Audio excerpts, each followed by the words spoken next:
Hello, everyone, and welcome to the next episode of Sects Dungeon. My name's Luke McFan. I'm going to be the Dungeon Master for this evening. Tonight, we're joined by the majority of our party. We have one member missing. Beck, who plays Co, will not be joining us tonight. She's on holidays in Perth for the week. But before we dive right in, I just wanted to go ahead and get a few shout-outs out before our first game. We just wanted to thank all the people that are currently following us on Twitch. We had a couple of new followers in the last few days, including XY Tech 2K2, Draker, Shadowthem, and Scott Luxford. So thank you for the support. We're still just figuring out what we're doing on Twitch and how to make it an entertaining show for you guys. We enjoy the game, but we want you guys to enjoy it with us. So second, I wanted to give a shout out to D Gaming Productions for a bit of recognition on Instagram this week. If you like watching games of other types, I was watching him earlier today play PUBG dressed as an elf from the North Pole. So it's a fun channel, looks like a heap of fun. So go ahead and check him out at Twitch TV. At twitch.tv/dgaming productions, all one word. And if you end up in the chat over there, tell him that the guys from Sects Dungeon sent you over. Anyone else got anything to bring up or talk about? How's your week been? Good. That's good. Yep. That is good. Lovely. So I guess we'll jump back in. We've got episode 8 of Sects Dungeon coming at you now. We have Revenge of the Sith. Revenge of the Archives. Yes, if you caught the last episode, we have had. Sorry, I'm just going to go ahead. My voice will probably be working now. Twitch has not gotten that first bit.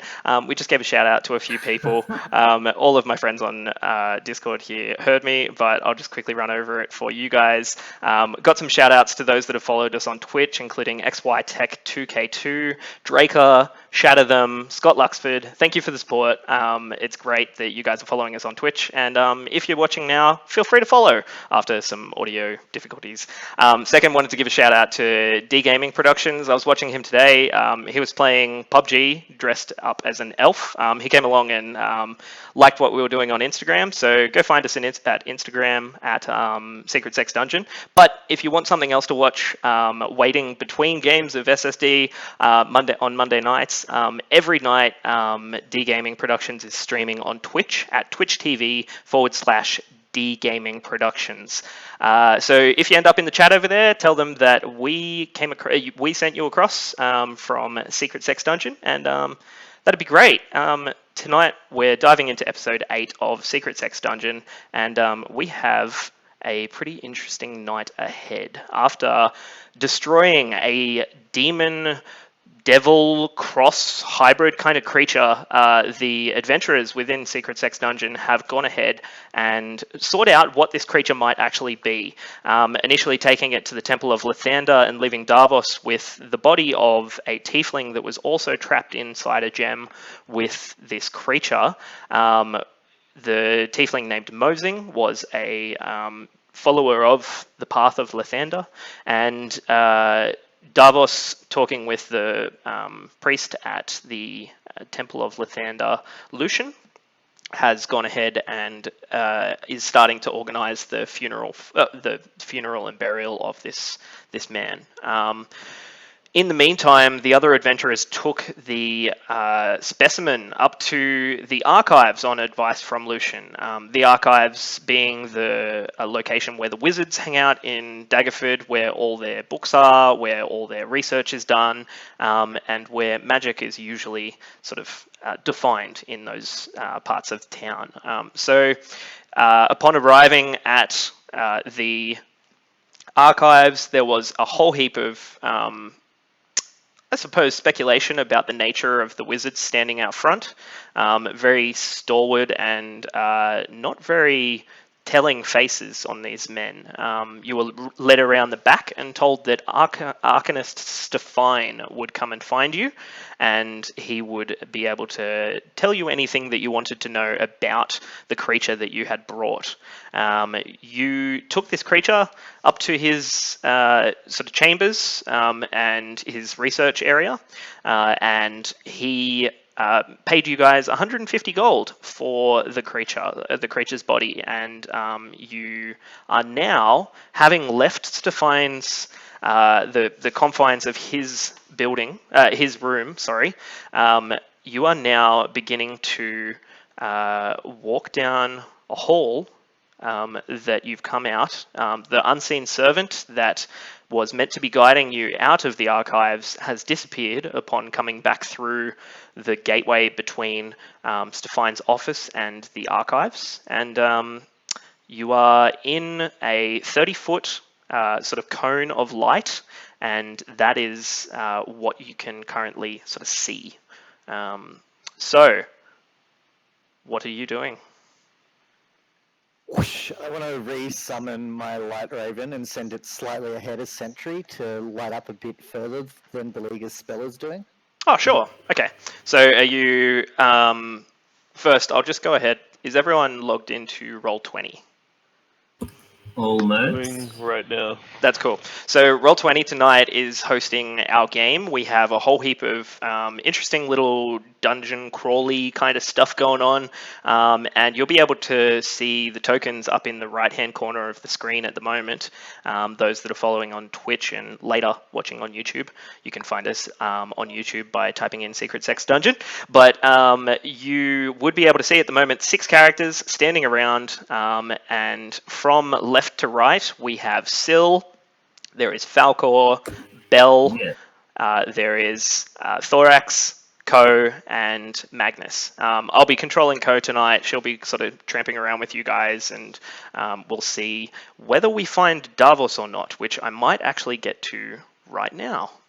Davos, you have been hanging out at the Temple of Lathander for about maybe an hour now. You've been discussing with Lucian about whether it is best to bury Mosing's body in town, in the graves that are sort of in the plots that are denoted for sort of put aside for Lathander, or whether you take him back to Lightwatch Tower, or have acolytes take him back to Lightwatch Tower for him to be buried. He's kind of leaving the decision up to you here. So, what's Davos's thoughts on whether he is buried in town or at Lightwatch? So what was Lucian's opinion on this? Lucian Anything looks to you and he just says, Well, the thing being, I'm not certain whether it would be best to have his name at Lightwatch or whether we should have him here. Not hailing from here, I don't know if any relatives of his would ever find the grave. There is often reason for people to come and make peace with their ancestors, and I don't want to step in the way of that. So, whether you feel the location at Lightwatch Tower is reasonable enough for a burial plot, and perhaps we can organize a plaque or something like that for Mosing to be placed near the outskirts of the tower. Yes, I think that would be best. If you could supply some acolytes, and we should go there and bury him there. Oh, certainly. We can arrange that with not much issue. If you wanted to get along to catch up with your friends, that's fine by us. We'll make Yes, preparations I think that would be here. best. Okay. I'll meet with you later so we can escort you. Not a problem. That would be lovely. Having a band of adventurers on the road would be best. Thank you. Have a good day. and he kind of begins to go about his business. He points you towards the Archives of Daggerford, and after about 5 minutes of walking through a market district, you open into a large courtyard that faces onto just hundreds of buildings. Like, they almost look like they've been stapled together. There's like a random type of brick used in one that isn't matching the architecture of the one next to it, and there's cracked pieces of masonry. It's a real hodgepodge. But as you walk up, there's two acolytes standing out the front. These guys in dark brown robes, and they see you approaching and just sort of nod and stand there just blank-faced looking at you. Was this outside the temple or the new place? This is at the Archives, so you haven't been here yet, but you're standing out front. There's two acolytes kind of standing on either side of the doorway, and they both kind of nod at you and are just standing looking sort of expectantly. I say, well met. Have you seen have a bunch of adventurers come this way recently? Yes. I think adventurers did come by. And he kind of looks, what this first guy, as he tilts his head up, is just clean shaven, looks across, you can see just the hint of like blue in his eyes, looks over at the man that's standing with him, and the other guy looks back and he says, Yes, Anbun. We did have some adventurers come by. Do you need to meet with these people? Yes. Where did they go? I believe they were going to see Master Safine. He... Can you direct me to Master Savine? certainly. They open the doorways and begin leading you inside. And as the doorways open, you notice the light from outside just like permeates the first sort of 10, 15 feet of the room. The rest of it is extremely dark. Until your eyes kind of adjust, it takes a second, and you notice that there's just pinpricks of light along the walls, just small candles that are burning. Not even sconces, just candles. The light levels in here. I also have dark vision, by the Yep. way. Yeah, cool. So you can see, once it adjusts, it takes about 10, 15 seconds for you to like get your bearings, but you can see about 30 feet down the hall, and it just continues. There's just these pinpricks of light along the walls.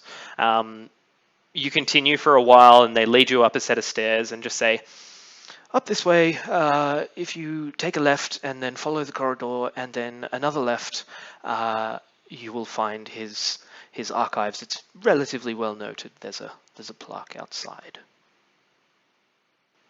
and they kind of leave you to your business and begin walking back towards the front of the archives. Okay, I go that way. Yeah. I'm just going to go ahead and get you to roll a survival check for me here, Dallas. Corridor.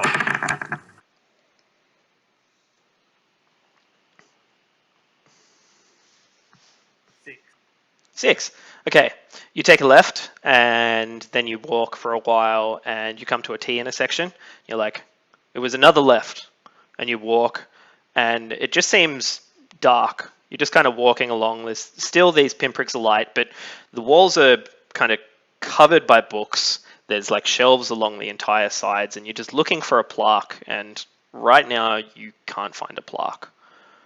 Can I do a perception check to see if any of the books are interesting to me? Oh, sure. Go ahead and roll a perception check for me. Well, 12. You start picking up books off of the table, and you can see that there's literally the first book you pull off the shelf. You open it up, and the title page is Malignant Book. That is the reading of the first one. You keep walking along for a while, and you find Solitude's Handbook. You find Convergence, Last Stand of Broken Families. And there's a whole heap of others that you begin pulling off the shelves. Was there anything that you're looking for in particular? I mean, anything kind of religious-y or... No, I'm not interested in demons, but like anything maybe that way. Sure. Yeah, you stay here for a while, probably like maybe 10 minutes, 15 minutes, like walking along about a 30-foot section of bookshelf. you end up taking a while. You see some that say brilliancy, might of power, and you open it and begin flipping through, and it starts talking about arcane learnings, and you're like, oh, this isn't it. Put it back on the shelf. You find another that is flame-bound, dawn of blessings. And blessings. Ooh. yeah, you pick it up and begin reading through, and this is a relatively old tome that is just talking about a war that happened long ago. Not really too many names mentioned. They talk about the fabled one. They talk about the coming of an end to the war. They talk about it begins battle tactics. There's random bits and pieces throughout it. Can I take it with me? Sure. Go ahead and roll a sleight of hand check. You're just going to pick it up off the shelf and look around quickly.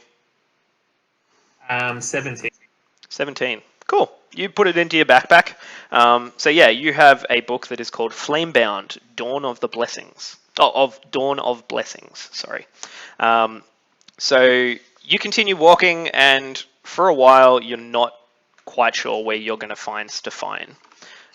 We come back to everyone else, and you're all standing around in the hallway at the moment. What are you doing? Sighing relief that there's a bit of light again. Fair. It is nice to have that light. It kind of gives you something to, hold on to. Yes. Yeah, I needed that. Cool. Nice. So can we see Stefan, or are we just waiting in darkness? Well, We're gone. you've We walked left back out him. into the hall, and as you turn around, just roll a perception check, Belle.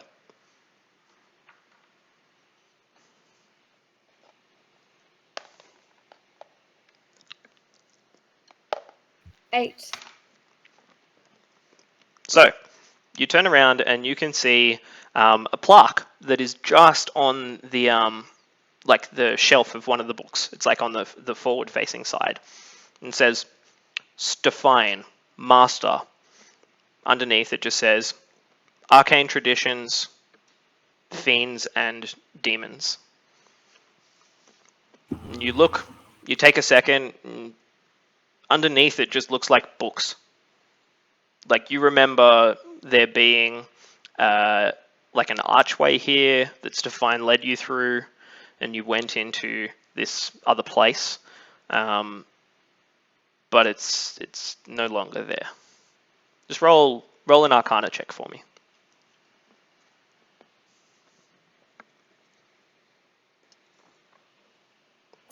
$18. 18. You begin thinking, and it takes you a minute or two, but you go over what magical knowledge you know.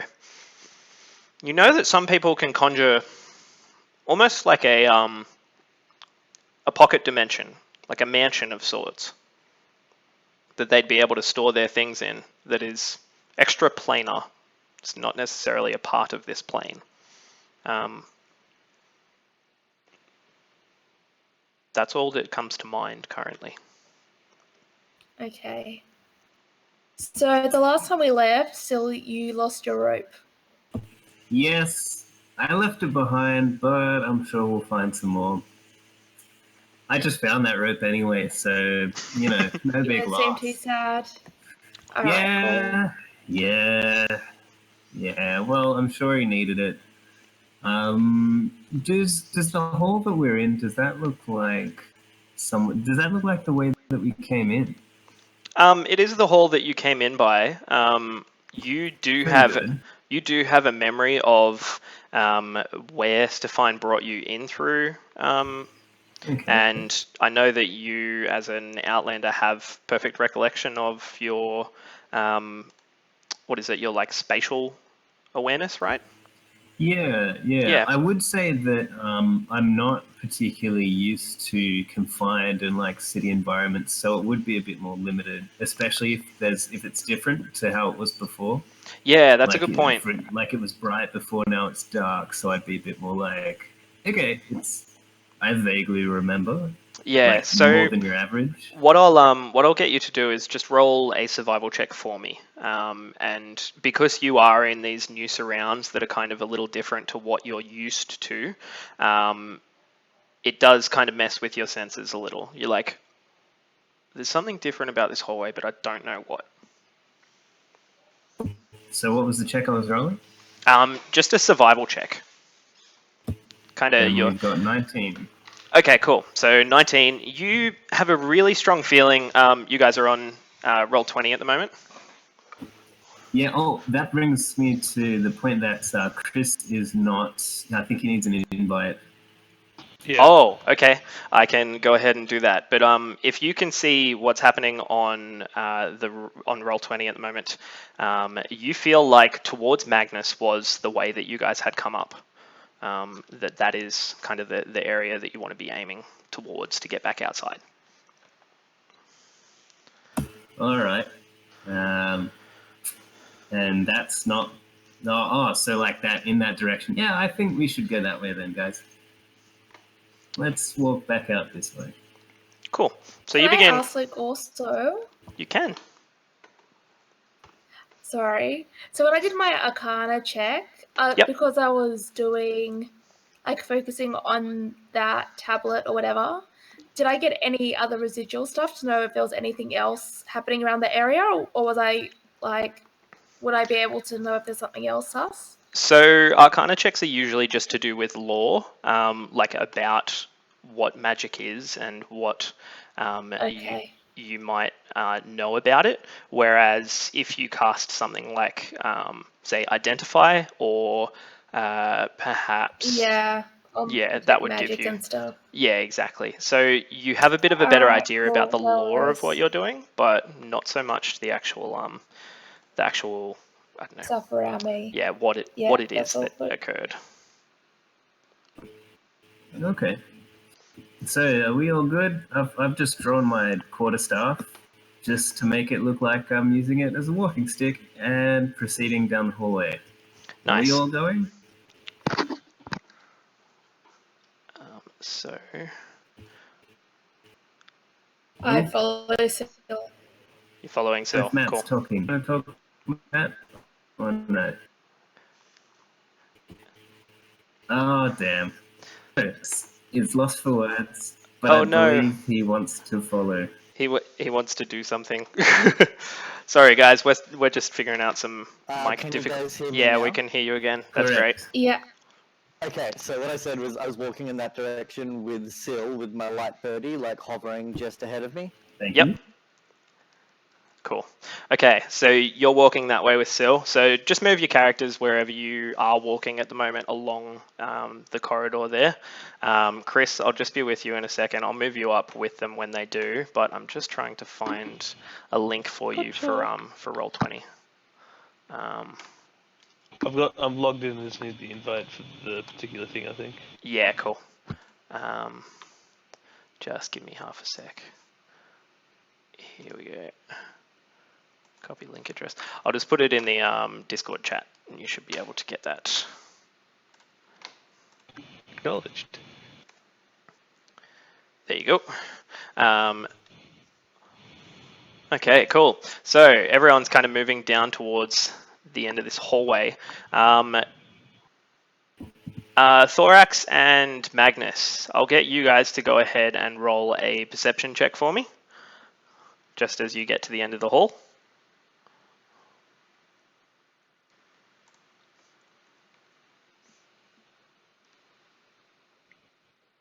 That is a big 5. A big 5. A big one. And Thorax? I think we might have Thorax a bit frozen. Yay, Australian Thorax. internet.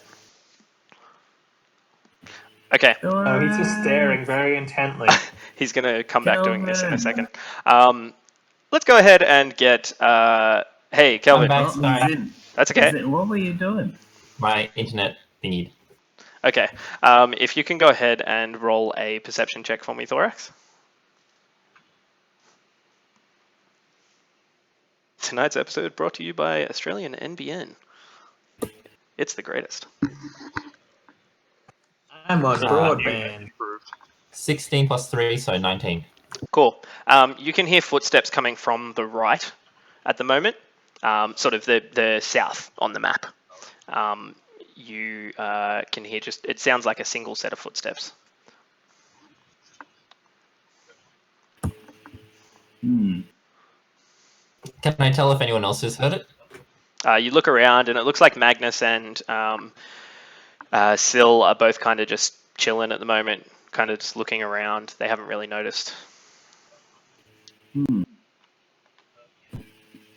Do. Does anyone notice anything?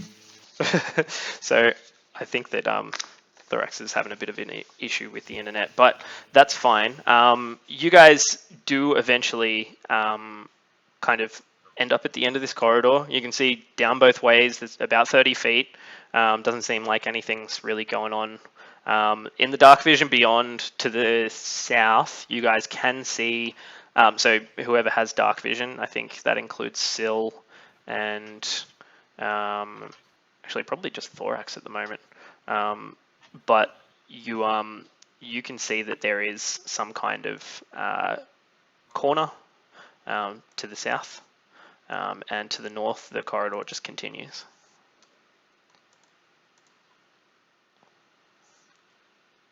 So should we go down? Should we go away from the footsteps, or what? Should we just wait here in hiding? Well, I don't think we heard the footsteps, did we?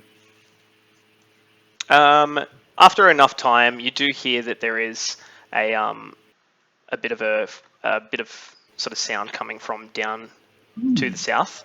Up to you guys whether you follow. I don't see any reason to be alarmed.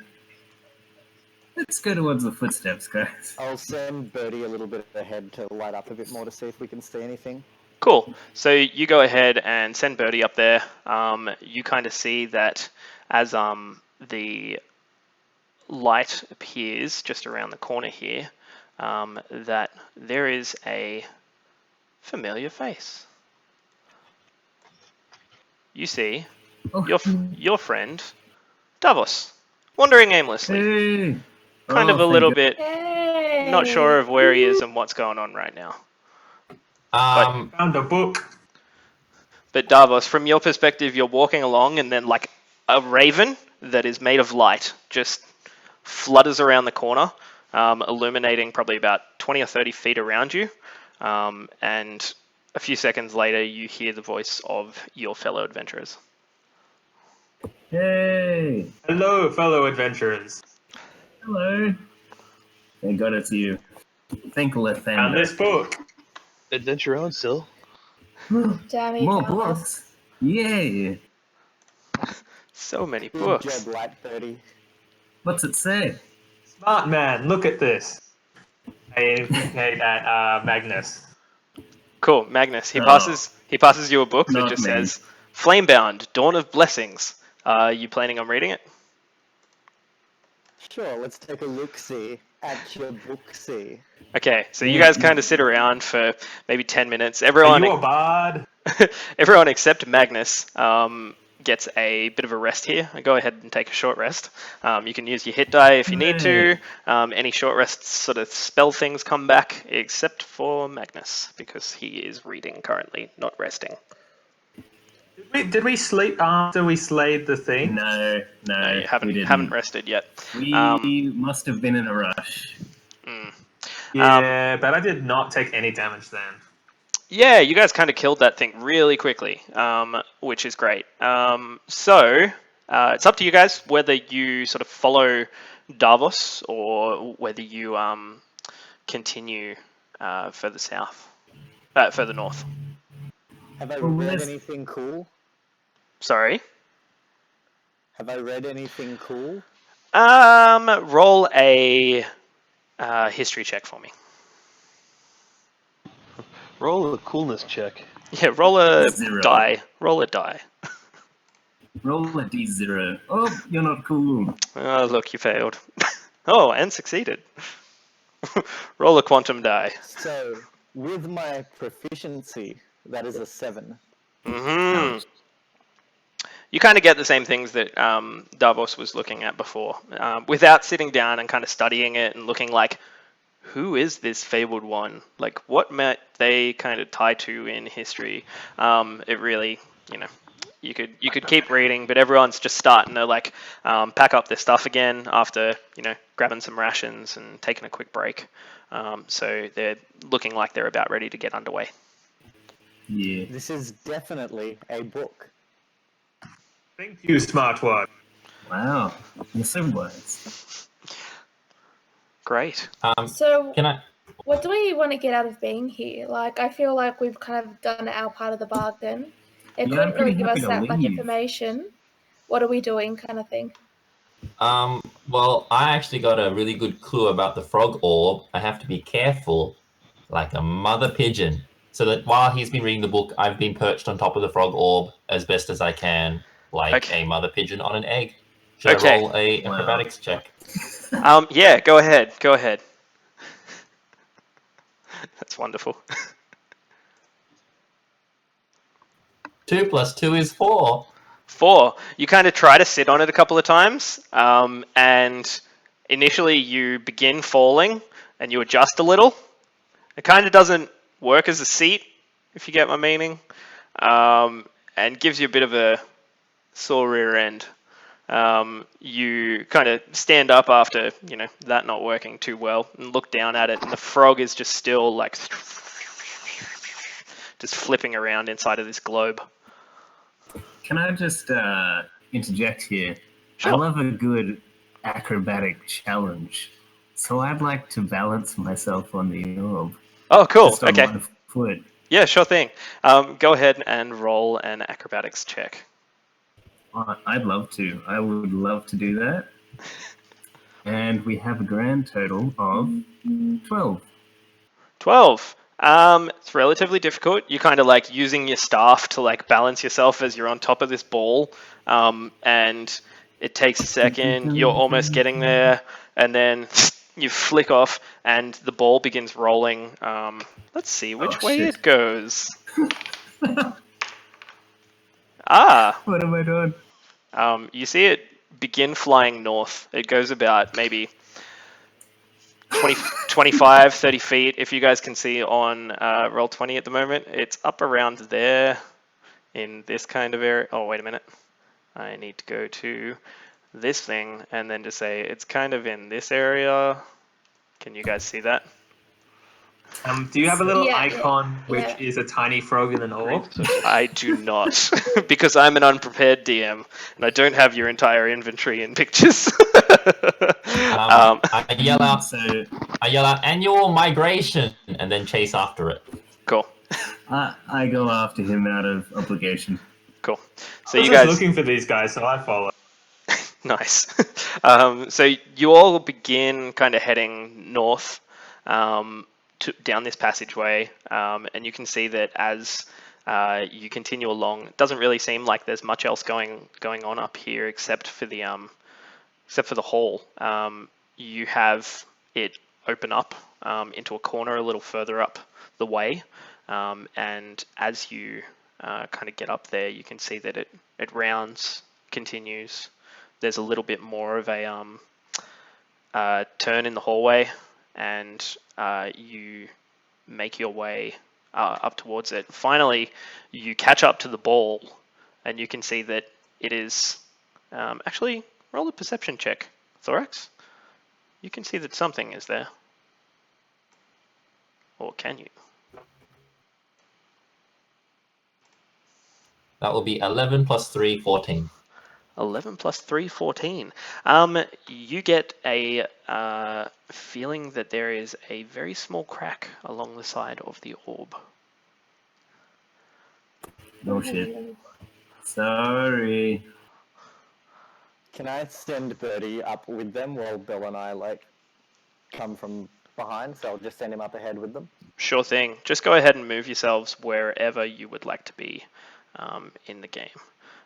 So I'll just double check with you, Chris. Did you end up with control over your character and everything? You gotta click it. Enough to move it.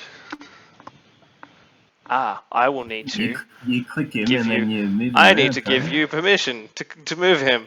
Preparation, Oh, game no. prep, Right. yay! Sorry, I'll just be a tick. But yeah, you round this corner after chasing the ball. It kind of rolls around a corner, and you can see that there is actually a door a little further up.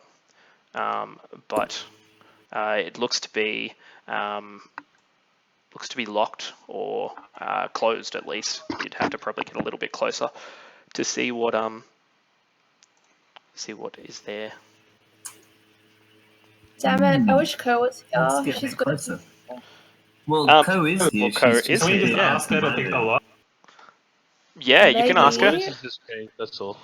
She's gonna go ahead. We should check out the door. Should we get a scout to go check it out first? Maybe one of our tanks. Yeah, I'm not a tank, so I'm looking at you, paladin friend. Oh, there he goes. And there he goes. Yeah. Cool. What do you see? I listen to the door. Oh, cool.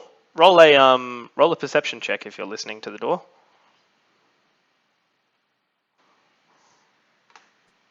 17. 17. You can hear the door. There doesn't sound to be anything like going on with it, but you get the feeling that it's locked. You kind of like go to press it, doesn't really move. Yeah. So I shout you can out. you can always bash the door down, but it I mean it'd be a bit loud, and also you just got here. Knowing these guys, I realize they're going to break down the door, so I take this opportunity to continue to hibernate on the egg. I know that's not the real word, but thorax doesn't. Oh, cool. So I ask Ko to pick the lock if she can, and I say otherwise I'll bash down the door. yeah, Ko comes up and she's like, if I can, I'm sure I can. And she goes ahead and is going to give the lock a bit of a try. That's going to be plenty. She does an 18 plus her proficiency and lockpicking.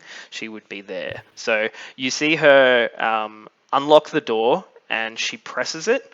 And at this point in time, as the lock is opened and the door is pushed, you see something incredible happen. The door opens, and at this point in time, Get out. a whole heap of arrows fly down from above the door, as though it has been trapped. You can see that there are four holes in the roof of the sort of the gable of the door, and she is going to take some damage here, which she is not going to be happy about because she's away. That's what you get. She's gonna kill us. She's going to kill me. She's going to get back tomorrow and be like, how'd the game go? And I'll be like, oh, I shot you. And she'll be like, what? But She won't speak to you for the rest of the time she's in Perth. she's going to take 10 damage as the arrows rain down on shit. her. Whoa. And I'm just going to go ahead. Alright, guys. Wait, what else happens? What? We should always check for traps. Yeah, Ko turns around. Ko turns around and she's like, yeah, you fucking think? And she's like trying to pull a barbed section of arrow out of her shoulder right now. I lay my hand on her and heal her to her maximum hit points. Oh, very nice. So you need to dump 10 points off of your lay on hands. Yep. And she's back at full. You see the wounds kind of close up, and everything's pretty dandy after that. She looks at you and she's like, oh, thanks. That really fucking hurt. Yeah. And as she opens the door, you can see into this room in front of you. There's it seems like a relatively large, not very kind of, I don't know, there's not really much sort of adorning the room. There's definitely books around the sides and things like this, but all that you can see as you walk into this room is a small amount of light coming off of the walls, but as you're the first into the room, Davos, you can see that there's a bar, probably about maybe 5 centimeters wide, and about maybe half a meter long, that is just hanging in the middle of the room. Looks like it's just suspended. And on one end of it, you can see a button. Might I suggest checking for traps? Can I please yeah, also as suggest Belle not says, telling can we Thor- all check for traps? Let's all check for traps this time. And also, if there's any buttons, let's not tell Thorax because I don't trust him. Thorax, I'm busy. go ahead. I'm busy. Yeah, I was just busy going to say. beetling the orb over. Cool. So you're pushing it across. Dung beetle style. Falcor, you should be able to move your token now as well, if you want to come up and join the fray. As you kind of are trying to dung beetle along, you catch up behind everyone, Thorax. And what are you doing currently? As you get to the doorway. I should point out that I know what this thing is, I think, but my character doesn't. So. Oh, cool. Well, you can try and figure out if your character does know what it is. Go ahead and roll. In this case, it'd be Arcana. Roll an Arcana check. Should I just double click on my token or? 19 minus 1. So 18. Just give us half a second. So Chris, you should just be able to go ahead and click on the token and drag it. Yeah. Should I keep mine on the arrow pointer option on the thing? Yeah, at the top where you've got select and move, that'd be the one that you use to get your guy around. I'll bring him up to where everyone else is at the moment. Maybe I need to reload. Yeah, it might be drop out, come back in. But right, good. For the minute, I'll say that you stay with the party. Gotcha. Okay, Davos, you have some idea of what this is. It could be that this is a rod of immobility. It definitely looks like what's been described to you. It kind of would just be stationary, floating wherever it was last left. And yeah, I mean, that's what comes to mind, unless you wouldn't really think of too much else. It could be something that the wizards have enchanted here to kind of create an interesting room. You get the idea that there might be training that goes on here. I say to the others that this looks like a staff of a rod of immobility. Who likes doing acrobatic shit? Me. I don't know if I swear. You can if that's what comes Worst to paladin you. ever. Where's Paladin? Cool. Ability could be very useful if we need to like scale anything. Yeah, it could. How does it work? So you get the idea that if you click the button on the end and it is stationary, it will begin moving. And if you click the button and while it is moving, it will stop, and it takes up to 8,000 pounds to move it if you were to just use gravity. I like the sound of that. Yeah. So what are you doing right now, Sil? Who, me? Yeah, Did you your say name is Sil. What am I doing? Yeah. Can I grab it? I mean, I'm asking the guys. I'm asking Davos. Can I? Let's check for traps like we've agreed due to the traps that hit Ko in the face. Good idea. Can Ko check for traps for us? I feel like she's good at that. Ko can go ahead and check for some traps.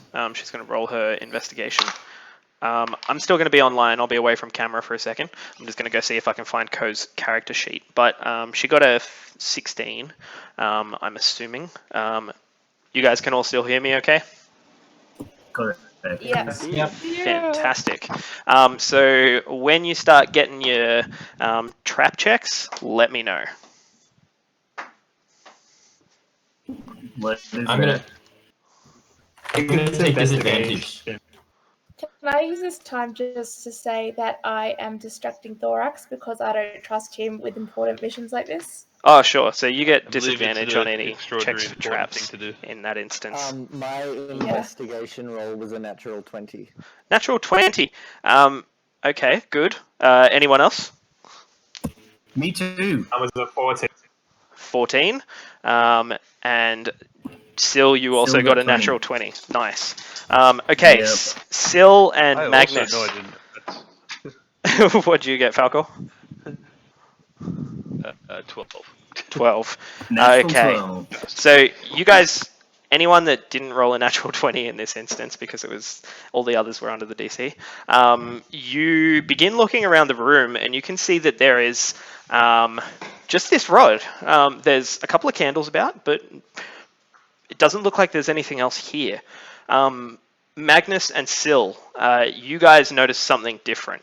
As you look at the rod, you get a little bit closer, and in the dim light within this room, you can see that there's like two other things kind of floating in space.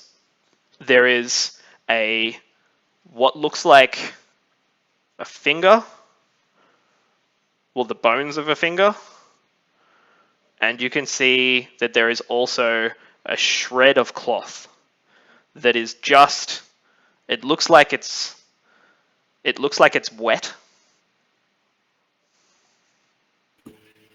Guys, there's some really weird stuff floating over there by that rod of immobility there. You can see it, can't you, Magnus? What are you So- thinking? I say Um, we have two options here. We I cast either- Divine Sense. Cool. So Okay, all right. you cast Divine Sense. What are you trying to sense? You have fiends, and what else is it? I can detect the presence of undead, celestial, or fiend.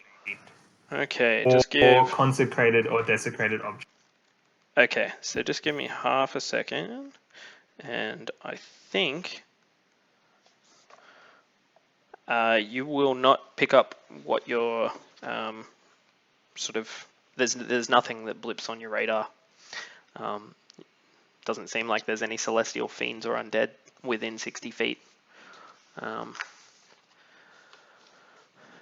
Yes, there is no evil here, but still be cautious. That's bizarre. So, Beliga, Yeah, do you have a detect magic on you? I do. Or what I can also do, I was thinking, is that I have mage hand, so I can do something range where we don't actually have to go there to touch it. Yeah, maybe Why do don't that. we do a check on what it is first before we go Sure. touching things? I continue hibernating the egg. Oh, cool. Okay. So while you're continuing hibernating the egg thorax, roll another acrobatics check for me. Don't mind if I do. I got like 9. I got 17 total. 17. So Belle, what were you rolling for? Detect magic. Detect magic. Can I just do it? Detect magic is just a spell. So you Alright, go yeah, ahead. sure. You go ahead and cast detect magic. Are you sort of moving into the room so that you can kind of reach where the rod is? So I would be. Just wait a sec. So each one of the Yeah, squares. maybe everyone move into the room.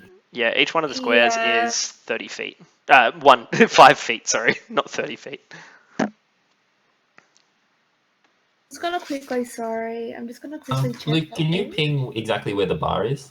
Yeah, I'm just about to actually. I was just getting to drawing a little Okay. bar so that you guys can see what. Yeah, I was gonna is ask. So actually- it's only for 30 feet that I can do it. Oh, okay. So yeah, you would need to move into the room for what you're doing. Okay, can you guys all see Yes. that green bar? It's The inanimate carbon rod. grossly oversized, but yeah, for the moment, the inanimate carbon rod. Yes. Um, In rod we trust. Yep. So, Belle, just let me know. You're just staying about as far away as you can. Yeah. Cool. So you cast it, and you immediately detect an incantation on that piece of metal that is likely. It fits the description that Davos was giving. Seems like it would be a rod of immobility. Okay. Well, And there's no What do way you for us to detect? go around it, or is it just like randomly in the middle of the room? Oh, it's in the middle of the room. The rest of the room is clear. I kind of Okay. want it. So we don't looks actually cool. have to touch it at all. No, you don't There have to touch anything. There are two trains of I thought here. Go on. I unsheathed my weapon. Sure. So there's discretion is the better part of valor, but also fortune favors the bold. Do we want to be valorous or bold? Bold! I shout bold, and I think we should throw something at it and see what happens. Just to make sure. Well, why don't we back up and let Beleg Mage Hand? Oh, yeah, actually, yeah, maybe don't throw something. All right. Just try and grab one it of with my the mage hand. personality traits is doing the direct thing. Yeah, I think you called that you were going to rush in. So what I'll do right now is go ahead and show me where you rush to.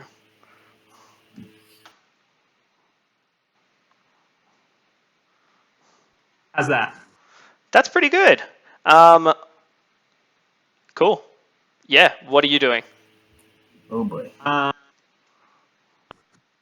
still have my sword out and my shield out. Yep.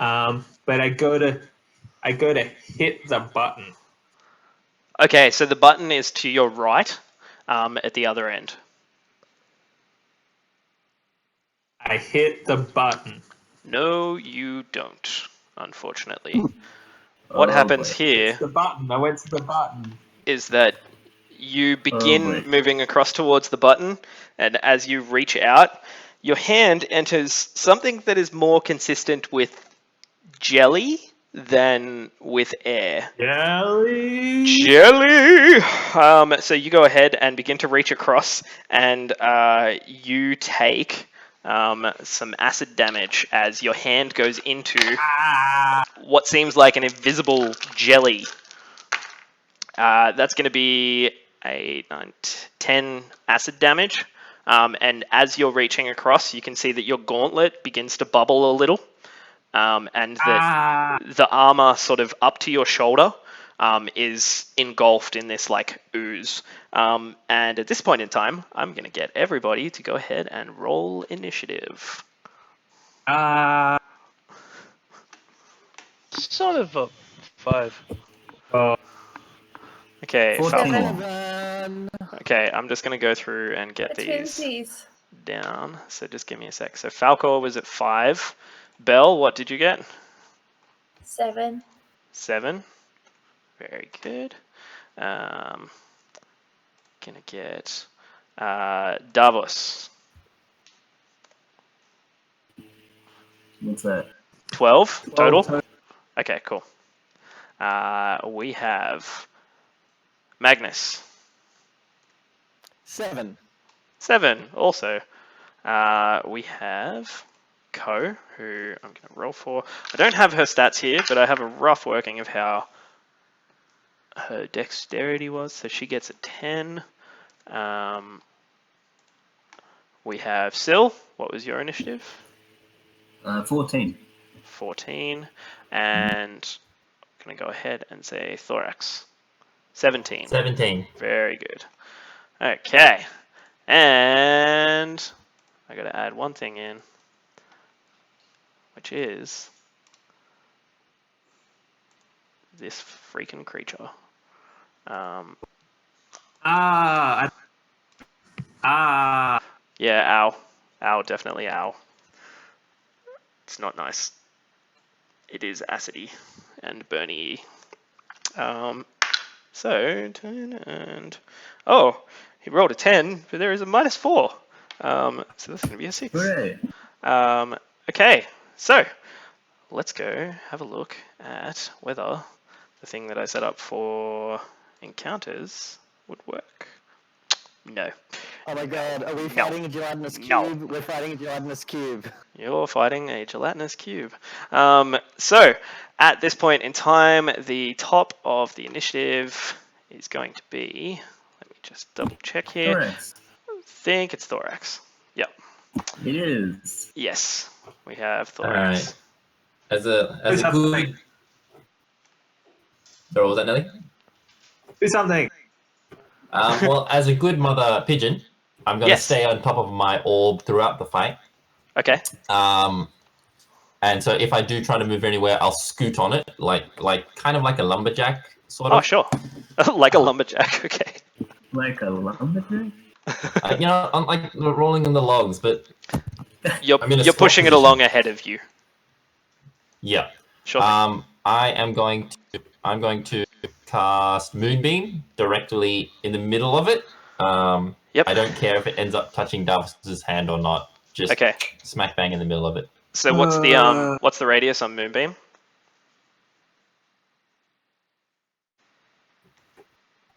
It is a 5-foot radius. A 5-foot radius. Okay. So maybe I should just choose one of the squares. So you can center it on the creature, and you'll end up with, if my mouse starts working, I think something that is going to be roughly the size of this circle. Okay. Yep, I'm happy to do that. Cool. I'm going to go ahead and move it over the creature. So you cast this Moonbeam, and you can see that the creature kind of is just sitting stationary at the moment. But does it affect anything on the first round, or does it just... when a creature starts its turn in there. Okay, cool. Yeah, that's fine then for the moment. Okay, so you cast Moonbeam.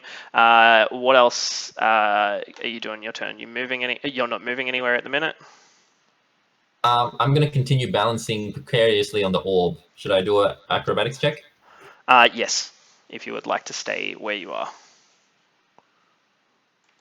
10 plus 2. 10 plus 2. That's fine for now. You're kind of just balancing a little because you're sitting down. It's not the end of the world. Okay, so next in the initiative order is Syl. Syl, you can see Davos just getting kind of pulled into this nothingness as he's reaching for the button at the end of the inanimate... you guys have got me saying inanimate carbon rod. At the end of the immovable... the rod of immobility. What are you doing? Well, I see. How far in is he? He's up to like his neck, and it looks like he's being pulled in. Whoa! So, like just he's got like his shoulder in. Oh. It's like he's reached in, and you can see it's pulling his arm now. Okay, so I'm going straight for the other arm. Yep. And if you can see that, I take it I'm within 5 feet now of him. Yeah, you'd be just within 5 feet. I'm just going to see. Can I continue. His arm? You can grab onto his free arm. Go ahead. Yeah, and, I intend to help him and rip him out of there. Yep. Yes. So roll a strength check for me, and I'll let you know how it goes. Certainly. Strength check is... Oh, yes. Strength check would be 20 total. 20 total. Very good. That is going to be enough. You begin wrenching on Davos's arm, and you pull him back. The armor you can hear now is just going like bubbling, as though there's a whole heap of sort of like a chemical reaction going on at the site where everything has touched the armor. So you managed to pull him free. Davos, I will get you out from under this cube, and you end up in a square just there. There we go. So you're just out of the cube at the moment, and Syl, that is your action. You have a bonus. What would you like to do? Yeah, as I was doing that, because I'm very nervous about this thing, I've spent 1 key point to also take the dodge action. Oh, cool. Just anticipating if it attacks me. So that buffs your armor class, right? Or gives disadvantage? Gives them disadvantage, and yeah. Cool. So at this point in time, comes around to Davos. It is your turn. What would you like to do? Can I? I like it. It says, "Is it about my cube?"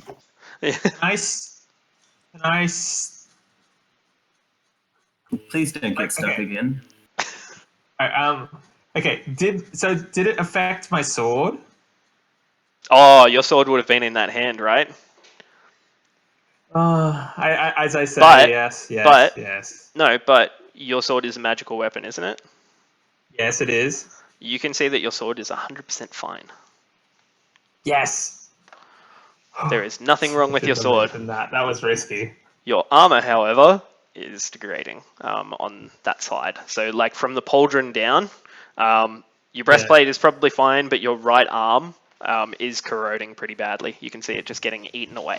Sorry, 1 second. You guys can continue talking to me. I just need to be away from camera because of a puppy. So, continue. What are you doing? You're not wearing pants. I am wearing pants. I'm wearing board shorts. Oh, okay. It looked like you weren't wearing pants. It would have been good if I wasn't, but I'm not. So, That's what do you... that's the up late edition. Yeah, After Dark with Secret Sex Dungeon. Triple X Secret Sex Dungeon.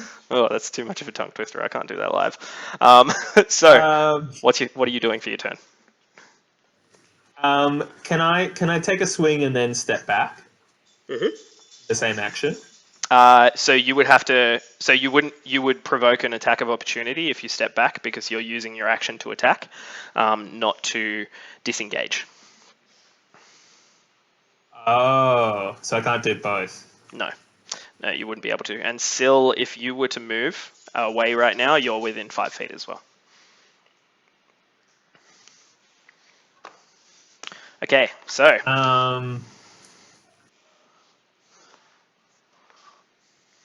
Yeah, nah, swing at it. Cool. So go ahead and roll an attack.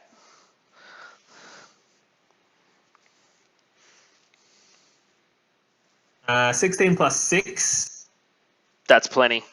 You attack it. What would you... roll some damage for me, actually.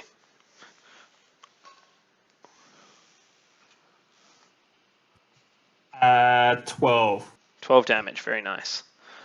So you slice, and you can see that where your sword comes down, it doesn't look like it hits anything, except for the fact that the light kind of diffracts in this like sort of slice that you've created with your sword. You can't really see anything else except for where you've sliced. The light kind of bends along this sort of incision, I suppose. It definitely looks like it took some damage there. So at this point, you can use your movement to like skirt around it if you want, so long as you don't go out of like the 5 foot range. But right now you're right next to Syl. Next up is going to be Ko, but that's she's kind of. I don't do anything else other than say like kill this invisible creature. Please don't leave me. Roll a persuasion check, Dallas. You can have advantage because your armor is bubbling.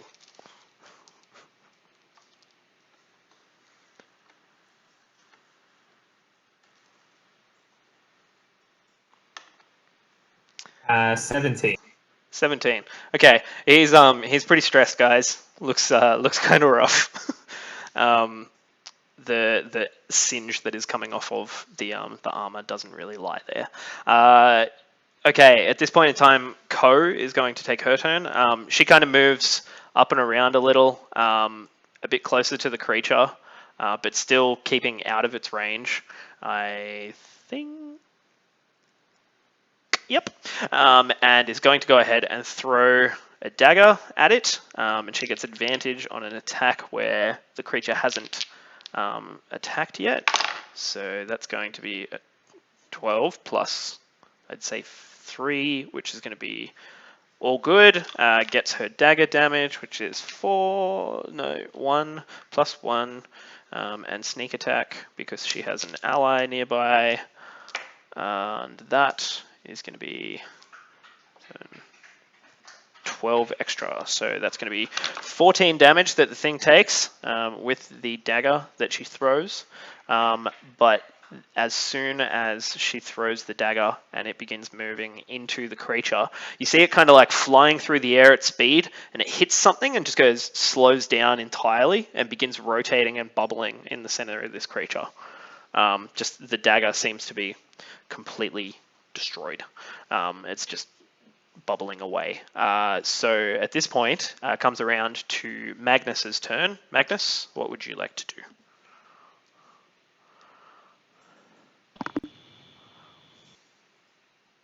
Did the dagger do any damage?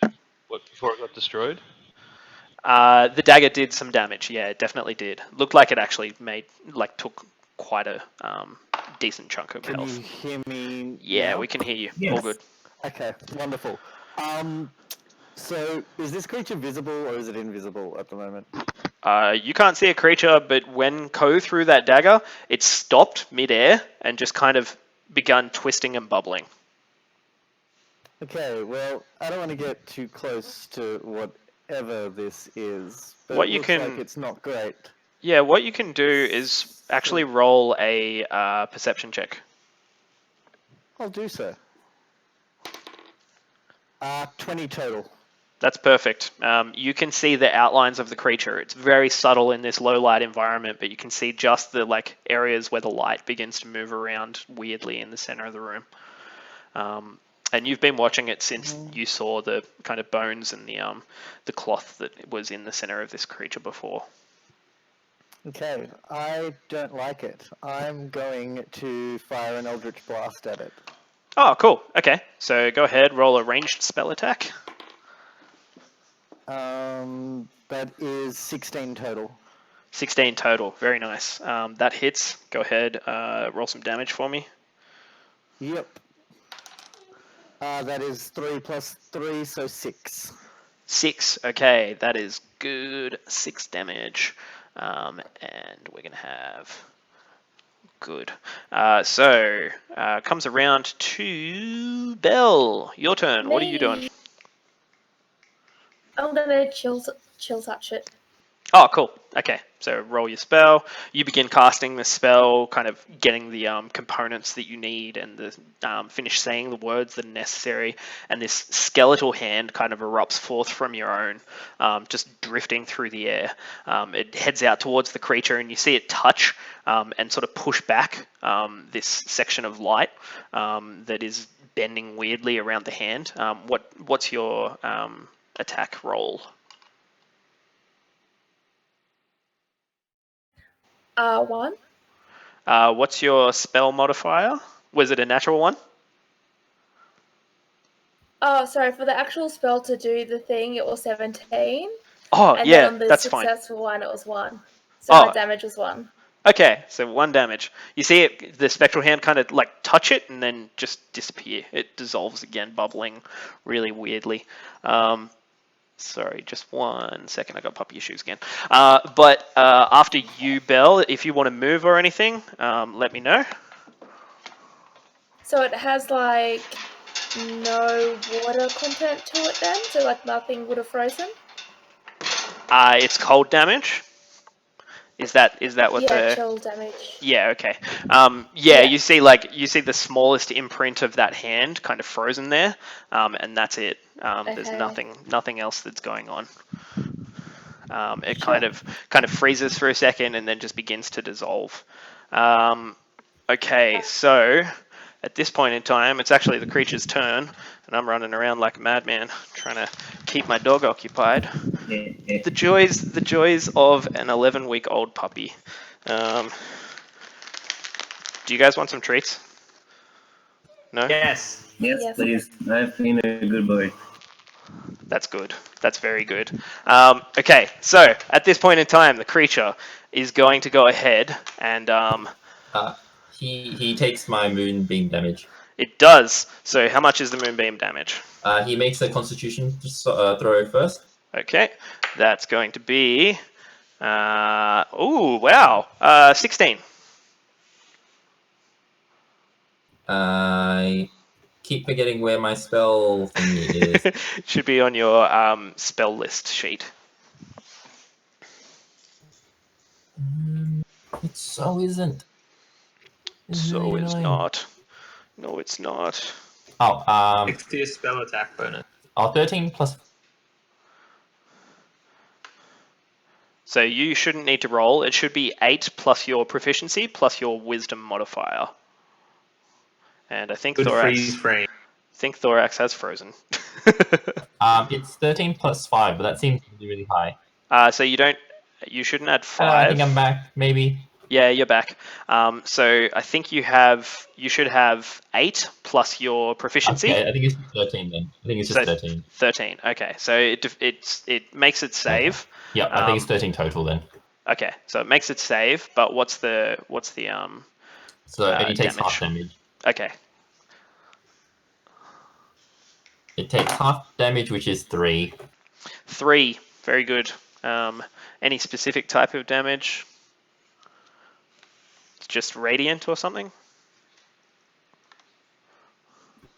Yes, radiant. Cool. Okay, so as this occurs, you see the creature, the rod, and all other mess of things just begin to move across, if my mouse works, god damn it, over the top of Davos and Syl. Davos, Syl, can you guys go ahead and make a... oh, wait a minute. Yeah, go ahead and make a dexterity saving throw for me. Okay. I did take dodge. Does that help? Not for it. Oh. Yeah, it's not a melee. Yeah. It's not a melee weapon attack. This is a special ability. Sorry. I have an 8. Does it help that I wanted to get away from it? Not really. If you had moved away from it, it might have helped. Yeah, I got 8 as well. Sorry. Take advantage because you did take the dodge action, and I don't want to nerf your actions. I got 10. 10. Not enough. So as you two see the rod begin coming towards you, you feel yourself surrounded by this thick molassesy kind of textured substance that is just clear, completely clear. And as you do, you are engulfed by this creature. And at that point in time, both of you take a little bit of damage. That's going to be 8 acid damage as you feel it just beginning to burn into your clothes and into your skin around your neck. You also cannot breathe right now. So at this point in time, you are restrained, and yeah, that's going to be where you're at. That's what the creature does for its turn. Where are we at? Falcor, what would you like to do here? Hi. Hi. I would like to shoot it with longbow. That's good. Go ahead and roll. Including ensnaring strike, sorry. Oh, cool. Okay. So you cast the spell onto your arrow. You go ahead and fire. Roll a ranged spell attack for me and let me know what you get. 17 plus... Whoa. That's a 19. Yay. 19, that definitely hits. So roll some damage. And is it a save for the creature on the Strength. on the vines? Strength save? Yeah. That's going to be a 16. Son of a... So if it saves, I'm assuming it doesn't take effect. Is that the thing? This is talking about succeed on the strength saving throw or be restrained by the magic vines. Okay, so it succeeded, so it's not restrained. But you still get the damage on the creature. So what was your longbow damage? I got 4 plus 3 piercing. 7. So 7 damage. Very nice. That's gonna be 36,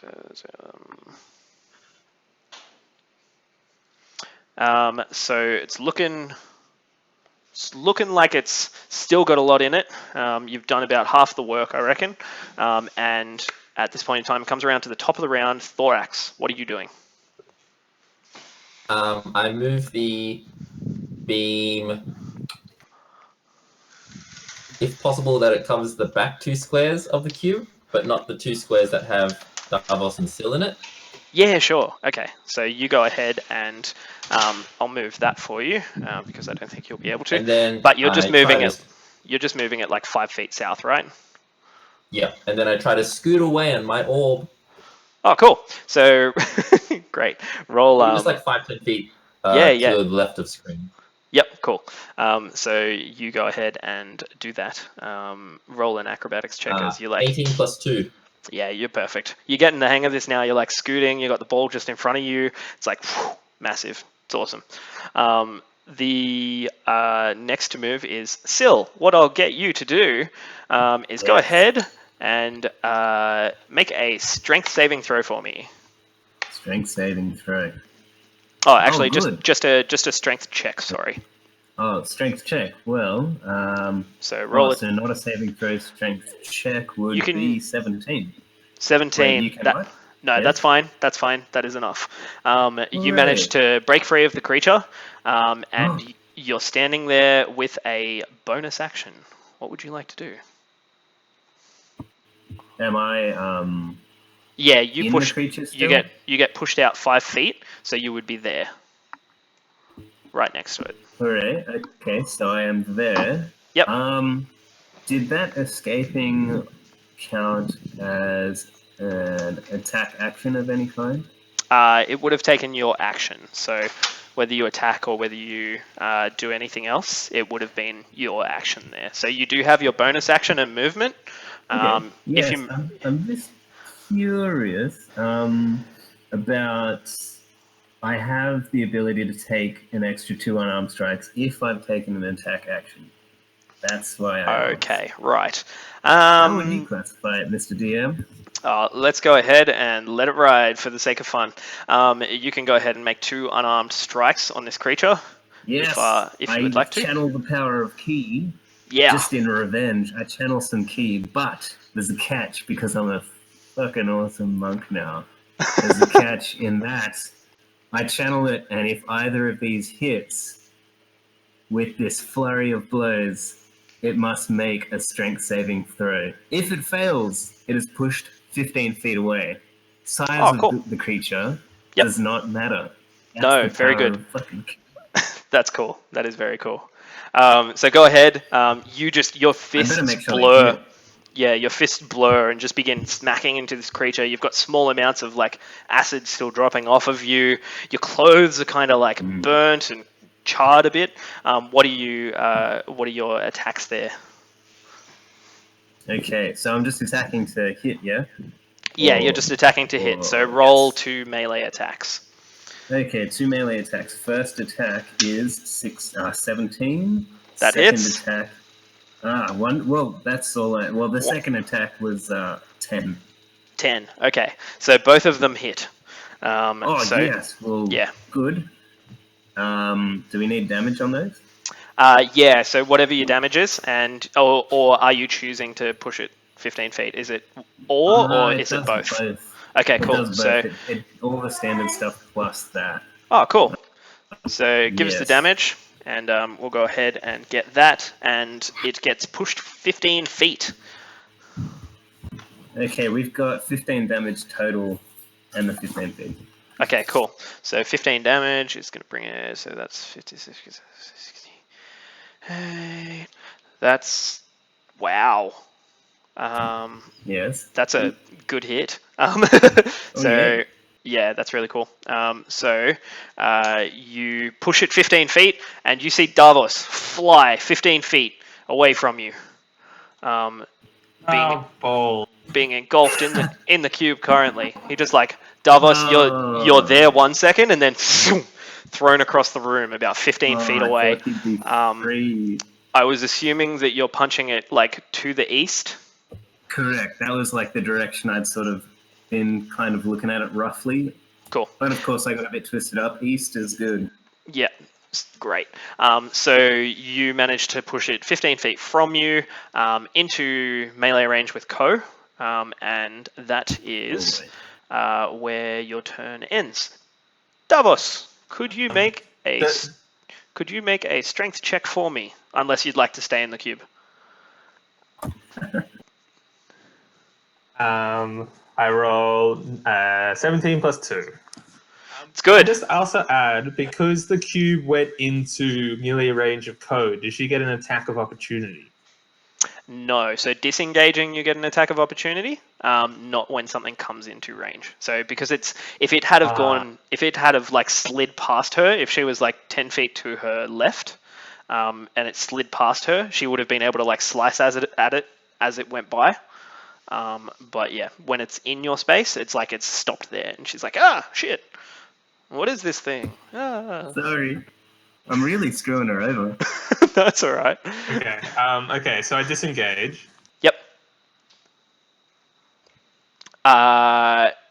You have to roll a strength check at the moment because you are engulfed by the cube. 2. Oh yeah, cool. Yeah, so Nice. you go 5 feet out of it. So you can move. I go north. Yeah, so you move 5 feet north. Can you get your mini there? Or yeah, cool. So you get your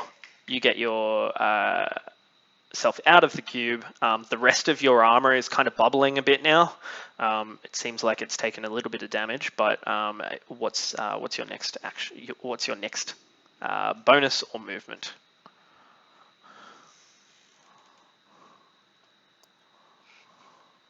Where's the rod?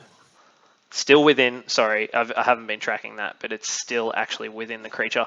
I'm going to delete it, and you can see within the creature there's like that center sort of like bit that is, yeah, we'll say that is the rod.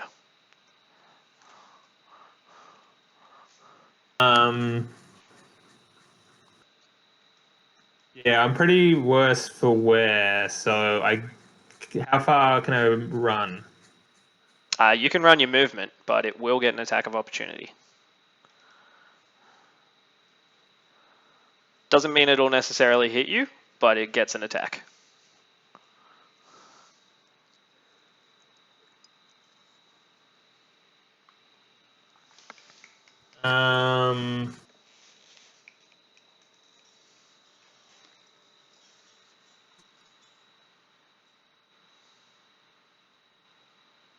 Can I run around it? Yeah, sure. You can like run around it and stay within 5 feet. Can I move next to Ko? Yeah, sure. That's 5, 10, 15, 20, 25, 30. You can get on the right-hand side of Ko. That works perfectly. Okay, I do that. Cool. Okay, so that's your movement. Comes around to Ko's action, and she has an ally within 5 feet, so she's going to go ahead and try and attack this thing, getting her sneak attack if she hits. That's a 7 plus 3 is going to be a hit, and she gets 3 sneak attack with 1 for her dagger. That is 6, 7, and 4 is 11 piercing damage. As you see her stab into the creature, kind of like again, you see this light kind of like movement as she slices at it. 11 damage means it's going to be at 69. And you, at that point in time, you see a small amount of the gelatinous cube just kind of like drops to the side and splatters on the floor. You hear it, and then you look at the floor and you can see that there's just like small amounts of ooze corroding the tile a little. Magnus, it is your turn. What would you like to do?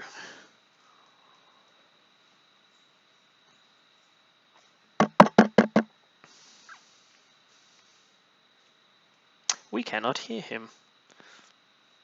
Maybe he's doing what he is trying to do. Hear me now? We can hear you now. Wonderful. I have to unplug and plug my headphones in every time I want to talk. Technology. That's just great. Okay. So, I AEDT. still don't want to get anywhere near whatever the hell that thing is, so I'm just going to Eldritch Blast it again. It's Cool. what I do. Nice. So roll a ranged spell attack. That is 9 total. 9 hits. Go ahead and roll me some damage. You have no AC, Jelly. It's because it's jelly. It's like hitting your insides. That is 9 total. 9 damage. Very good. And the force damage kind of hits it, begins to like cleave a little bit off of the side of it as well. You can see this thing's just starting to get to its final throes. There's not much left of it. 9 brings it to that there. Oh, my dog has this thing at the moment. She looks in windows when the lights are on, and she's like, "Who is that over there?" And it's just a reflection of me. So that is hilarious. But whose turn is it? That's gonna be Beleaguer. It is your turn. What would you like to do? Alright. I am still going to use Chill Touch again. Okay, cool. So just make sure you're marking off your spell slots for this. So that'll be 2 that you've just used now. Cantrip. Oh, cool. Even better.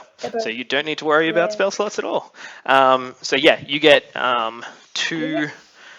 You go ahead and attack. What's your attack roll? It was 15 and 5, so 20. Works perfectly. You hit it square in the center. What's the damage? 2. 2. That's doubly as good as last time. I know. And square in the center of the cube. Yeah, I know. I said square, and I was like cube, and I was it's all meta. Great. Are you moving anywhere, Belle, or are you just staying put? I'm pretty happy with where I am, thanks. Okay, cool. At this point in time, the creature is a bit pissed at Ko after doing that was a good hit. So it's going to attack her. You see this almost like a pseudopod, this round, almost tentacle looking thing spit out at Ko, and it's just going to try and attack her. That'll be an 18. I'm sure that hits. I know that she doesn't have an armor class of 18. And that's going to be... She's getting beat up. She's not going to be happy with me when she listens to this episode. That's going to be 10 damage to Ko. And she kind of you see this, again, the acid... If you can hear that squeaker in the background, it's the dog, sorry. Just like, wow, wow. Oh yeah, I'm just being destroyed by Mastiff. I've got a squeaky ball under my foot, and I'm just like, whip, whip, whip. But yeah, you see the acid kind of hit her armor a little, and it just starts to peel back the top layers of leather. But it kind of, the cube is freaking out a little bit. It begins to move away. Shit. Yeah, it's just going for the corner. It's like, runs away from both Ko and Davos. So if you guys can go ahead and, that'll be me and you, sorry, Davos, make attacks of opportunity. I'll let you take yours first because you are higher initiative than Ko. Is it just a normal attack roll? Yeah, just one attack with your sword. 14 plus 6. 14 plus 6. Roll some damage for me.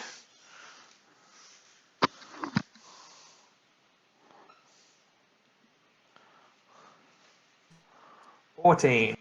14. Very nice. How would you like to kill the creature that has done so much damage to you? I flurriedly slice it. It's like... Just begin. You see the motes glowing from the inside that come off of your sword, glowing from the inside of the gelatinous cube. You just begin slicing and slicing and slicing. And the moment that you finish, it is noted by the dropping of this inanimate rod. It just falls to the ground and almost splashes against the stonework because there is that much goo around. And I'm going to put the big red X on this creature. Yeah. Because you have made it dead. Very good.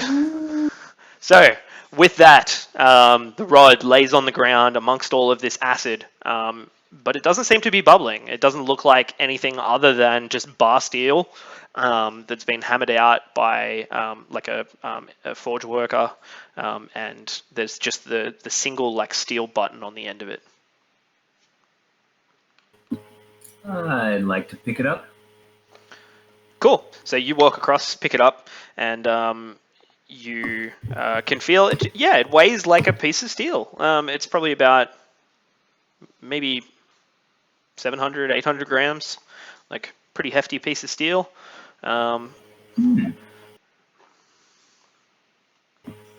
you have I'll that have to item. get one of the others to show me how it works, I guess. It's good. But, Just roll it. Button. Yeah. What's up? Click the button. Click the button. All right, I click the button. Cool. You're holding it out in front of you, and you click the button. Nothing seems to happen. You like go to move your arm, and you can't move. Actually, roll a strength check for me. Okay. You can use any athletics or strength modifier that you would like. Well, with that, if my athletic ability is 15. 15.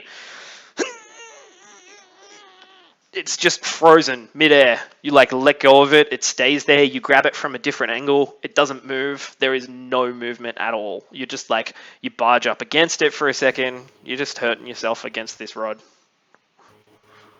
I click the button again. It just goes back to being its like 800 gram self. That's really cool.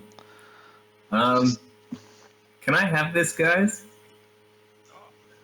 I'll use it for the team. Sure thing.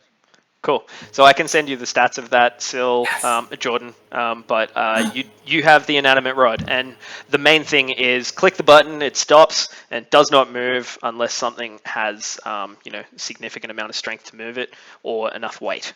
And you click it again, and it starts moving freely. So that's pretty much what you got there. So as you are all standing around inside of this relatively open room now, what are you doing? Yeah. I'd like to propose that we just take a bit of a breather, maybe 10-15 minutes to recover. I'm a bit burny right now. Yep. Yeah. How's my everything? Okay, so with that, I kind of like the idea that the acid has reduced your armor class slightly. I'm going to say that your armor class has been reduced by 1. And the right-hand side of your armor is relatively stuffed. Like you would need to buy a new pauldron, gauntlet. Your chainmail shirt that you would be wearing underneath is probably okay for the moment, but anything more and it's probably going to be on its way out. The rest of your armor is pitted and pocked, and it's not that the steel has been eaten through, but the fact that rather than it being like shiny breastplate, there's all of these divots and like acid pocks in it now that would catch a sword, and with enough strength it would probably puncture the armor. So that's where you're at. Sil, you don't wear armor, but your clothing is kind of a bit shaggier than it was before. You got a couple of sections, it's pretty shaggy there. like around like areas that are just like partially eaten through, like just down to the flesh. Your shoulder is kind of like the sleeve's kind of falling off now, but it's still attached under the arm, so like your shoulder's exposed. But you're fine. Monks don't need no armor.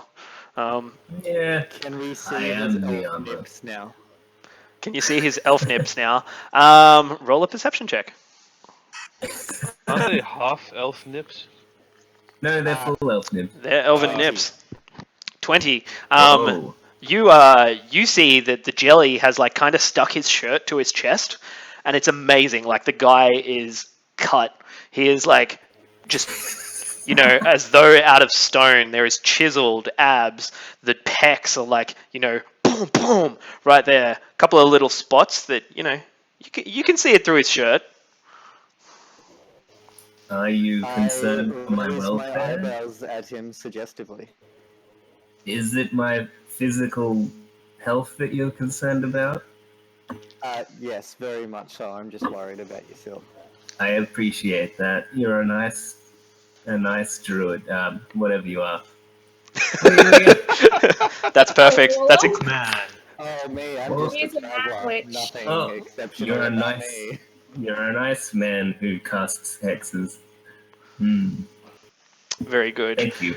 So, at the end of this, everybody just roll a perception check for me. I'll get a group perception. We'll take the average of what you guys get. Is this perception of the nipples? No, no one's. 18. Oh, but I got a natural 20 for that. You got a natural 20 for your perception check. That's really cool. So do you have a 18? Cool. That's a 9 for Thorax. I was very distracted by the sill, and I rolled a 5. Yeah, I should have given you disadvantage, but that's fine. You got a 5. Bell. I've got 15. 15. Cool. So the majority of you have like really good rest. You take 20 minutes just sitting in this room, kind of like, oh shit, just breathing, taking a moment.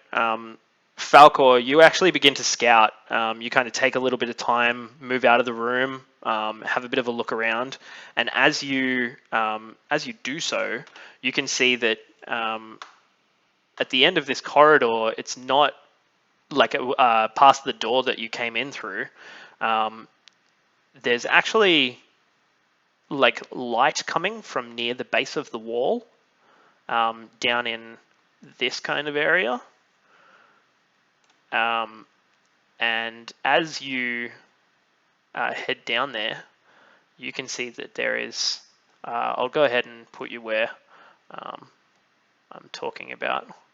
So you kind of come back outside of the room and you're standing here and you begin looking at the wall and you just notice that there is kind of something strange going on here. There's like light underneath and it seems like the air current is kind of like pushing air out from the wall. It's really strange, but you manage to see that there is actually some kind of door here that has been attempted to be hidden, like against the masonry, but you can see it pretty clearly. Excellent. Could I roll a hit die? Yeah, so in your short rest, everyone roll hit die, do whatever you need to make yourself feel better. So I get all my spell slots back? You would get your spell slots back, Magnus. I rolled a d10 and got a 1. You got a 1. I rolled 2 d8s and got 2 total. Oh, you guys are just having the best rest of all time. Oh, can I roll 2 hit die? Yeah, you can roll up to your level of hit die, but when you take a rest, it will come back at half rate. So you kind of get, what do you call it? You get a, come on, brain, catch up with my mouth. You get half of your maximum hit die whenever you take a rest. So we get that back after while you take we use them? No, after you take a long rest, you will get your hit die back. Okay, half the total. Yeah. So if you guys are level 4, when you take your next long rest, you get 2 of your hit die back. Okay. So at this point in time,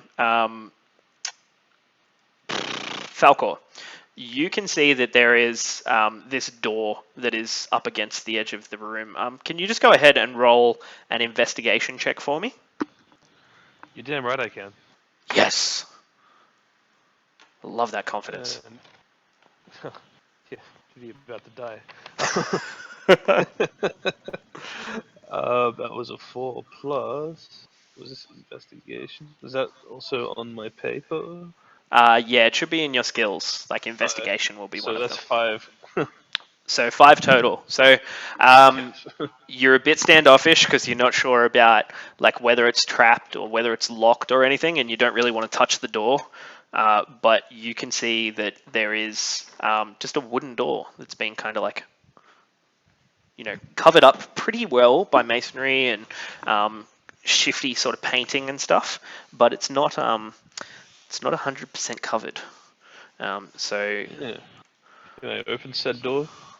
Yeah, sure. You reach down. Wait. Whoa. Actually, should I check for a trap? So that's your investigation check was kind of you looking over the door, getting a bit of an idea of if it's trapped. You're not sure if it's trapped. You don't think it is, but yeah. Can I push it open with my sword? You go to push it open with your sword. It's kind of stuck a little bit. Can you just roll a strength check for me? My sword or the door? You. So if you roll a strength check, you can add your athletics if you like. 14. 14. You begin pushing. +4. Oh, +4. Cool. So that's Yeah. plenty.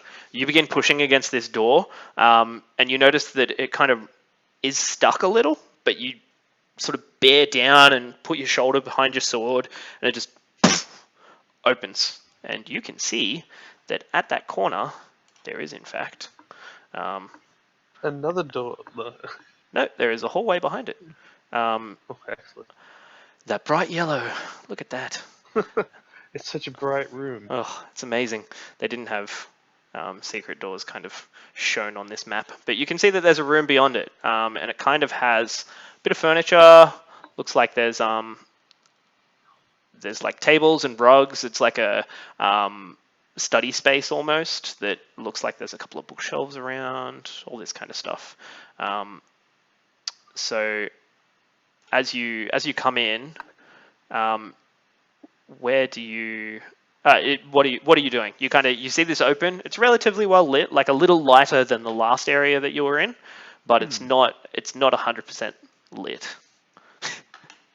I'm going to signal somebody to light my way. Cool. Belle, can you light our way and take a look in there? Because I'm scared of the dark. Alright. So I hear him. I make my way over to him. Cool. So I'll just move myself quickly. Yeah, don't worry about like distance movement or anything like that at the moment. Is that like a Persian rug of some sort? I like it. Yeah, it looks like it. Like it's really well kind of crafted.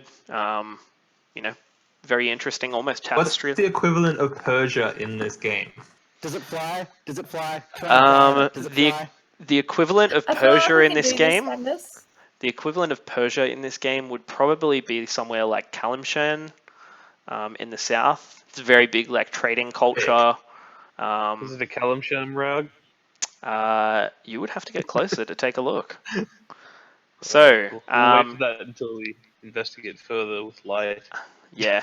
So I illuminate my staff. So we have the 30 feet of obviously like what we can see, and then an extra 30 of kind of dullness. Yeah, cool. So you go ahead and do that, and you can see into the room now. There's definitely like a there's a whole heap of I suppose like stuff for studying. There's books and there's tables and there's parchment, a whole heap of ink across these tables, and yeah, out to where you can see at the moment, it looks like there is at least some semblance of like a study area. You can roll an investigation check if you want to check for traps as you come into the room. Actually, I begin. Oh yeah. Sorry, I begin dung beetling over. Yeah, cool. So I'll get a marching order here. So what's the marching order? I think go in front like with the light. No. So just line yourselves up, like starting here. Okay. And we'll have the marching order as you enter the room. I think we're hiding underneath the yellowness. That's okay. I just moved. Oh, no, we're not. Yep, there you guys are. Da-da-da. Everybody's moving around. What are we doing? In we go. Come on. Come on. Okay, cool. So, because you're out front, Davos, go ahead and roll an investigation check for me. I'll get Ko to be up alongside you because she would be your usual trap scout. Roll 20. Oh, good. She also got a 19, but it doesn't matter. As you begin walking in, you can see like the tables and stuff are arranged as though people have kind of like left this area unkept a little, but you begin scanning the roof and you can see 3 nets that are at the top of the roof. There is one that is centered on here in a 10-foot square. There is one centered over here just on the edge of your vision with the light, and one that is just next to this chair here. So you know that there are those 3 kind of areas that are would trigger a trap. It looks like perhaps there is. I tell everyone else about those traps. Very nice. You're a kind paladin. You tell everyone about the traps, and yeah, you can see as you move in that actually, I'll just place these, but you can see that there's a couple of doors. I'm just going to move the areas down so that you guys can see where those traps might be caused. But what are you guys doing as you notice this? Not walking on the trap. No. Oh, that's good. I'm just sort of staying there. Cool. I want to go to the carpet and try and fly. Okay, so you walk across, and yep, you grab onto the rug. What I'm going to get you to do here, Matt, is wait for half a moment while I get a couple of stats here. Because, roll an Arcana check for me. Evil rug. Natural 20! Oh, that is wonderful. As you grab the rug, you notice it not as a rug of flying, you notice it as a rug of smothering. And it is going to get a surprise attack on you because you grabbed the rug. Why did you grab the rug? You set me up, you son of a bitch. Hey, Quickly, use your bard skills and sing I Can Show You the World. Do it. hashtag not all rugs. But you walk in, you're standing right next to it, and what is going to happen is that it's going to try and attack you. You see, no word of a lie, we have one of those. Oh, I've got it upside down. 70. Natural That's like a tourney. mutant die.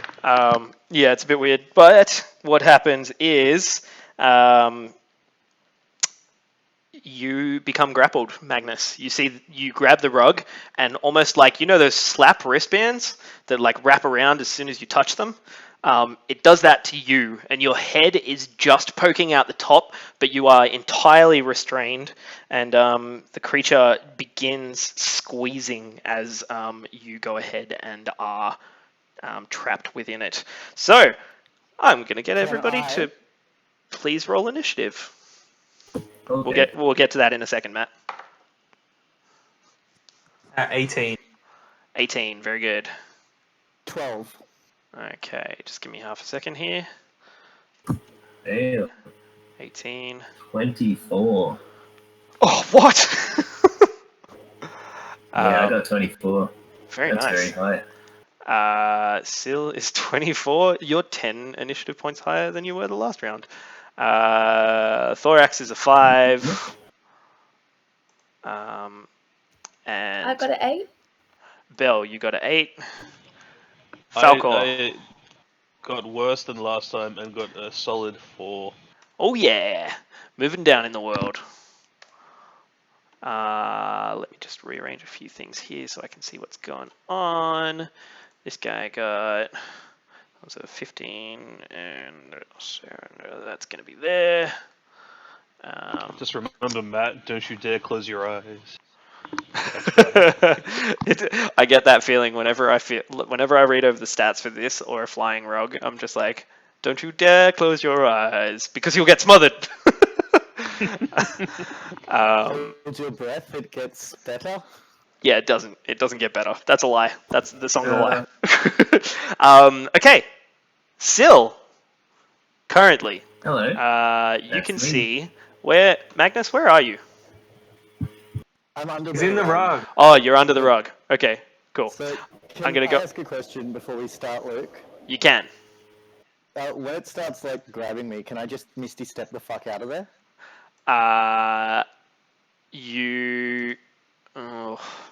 Because it's surprise, you probably wouldn't get a reaction. You can probably is Misty Step verbal and somatic, or is it just instantaneous? Just double check that for me, because you can probably do it at the beginning of your turn, or on your turn. You would be able to do that. but because it has the advantage here, you haven't gotten the chance to kind of react. It's just verbal. Okay, cool. So you can do that as an action on your turn, but for the moment, it is just able to you're just able to sort of be bound by a rug. So Sil, Hello. what are you doing?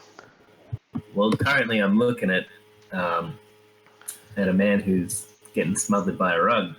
Yeah.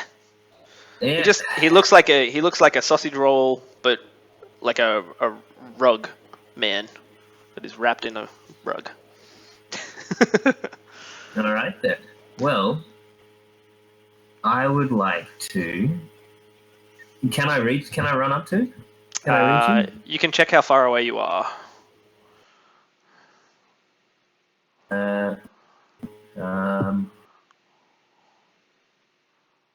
So there's a little ruler tool on Roll20. Wait, he's far away. He is 50 feet from you. Yeah. If you take a straight line as well. Yeah, I can get 45.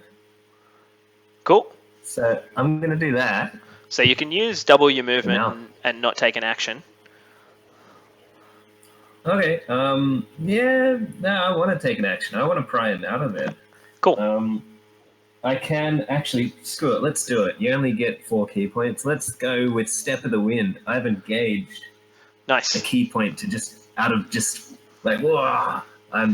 This is amazing. I'm just gonna rush in there using absolute power of key and get right up in there, right next to him, and try and pry it open. Okay, so because you've used your key point, I'll say you didn't take a straight line and didn't trigger the trap. But yeah, that's all good. So you get up there. What are you doing? Okay. I am getting my hands around it where his neck is and just trying to yank open. Okay, cool. Gap. So go ahead and make a strength check for me. Yeah, it's just a contended grapple check. Okay, I have a total of... Oh, just strength check, is it? All right. Yep. So... I'm reading it wrong. Oh, 10. Okay, it had a 14 on its roll. So it stays wrapped around Magnus, but you begin pulling back at it, and you can see that some of the tassels begin like flipping down at your hand as though like whacking you away, and just pulling back and like beginning to constrict around Magnus a little. Oh, jeez. Okay. Davos, it is your turn. What would you like to do? So I was walking in there before to look at stuff, so I was close. Yep. So I just hit it, but try to not hit these guys. Great. So go ahead and roll an attack, and we'll see how it goes. Please don't hit me. 11. 11. That misses, unfortunately. Just barely misses. You kind of like shave a couple of like threads off of the end of one of the... Can I use my inspiration die? Yes. Yeah, you can do that.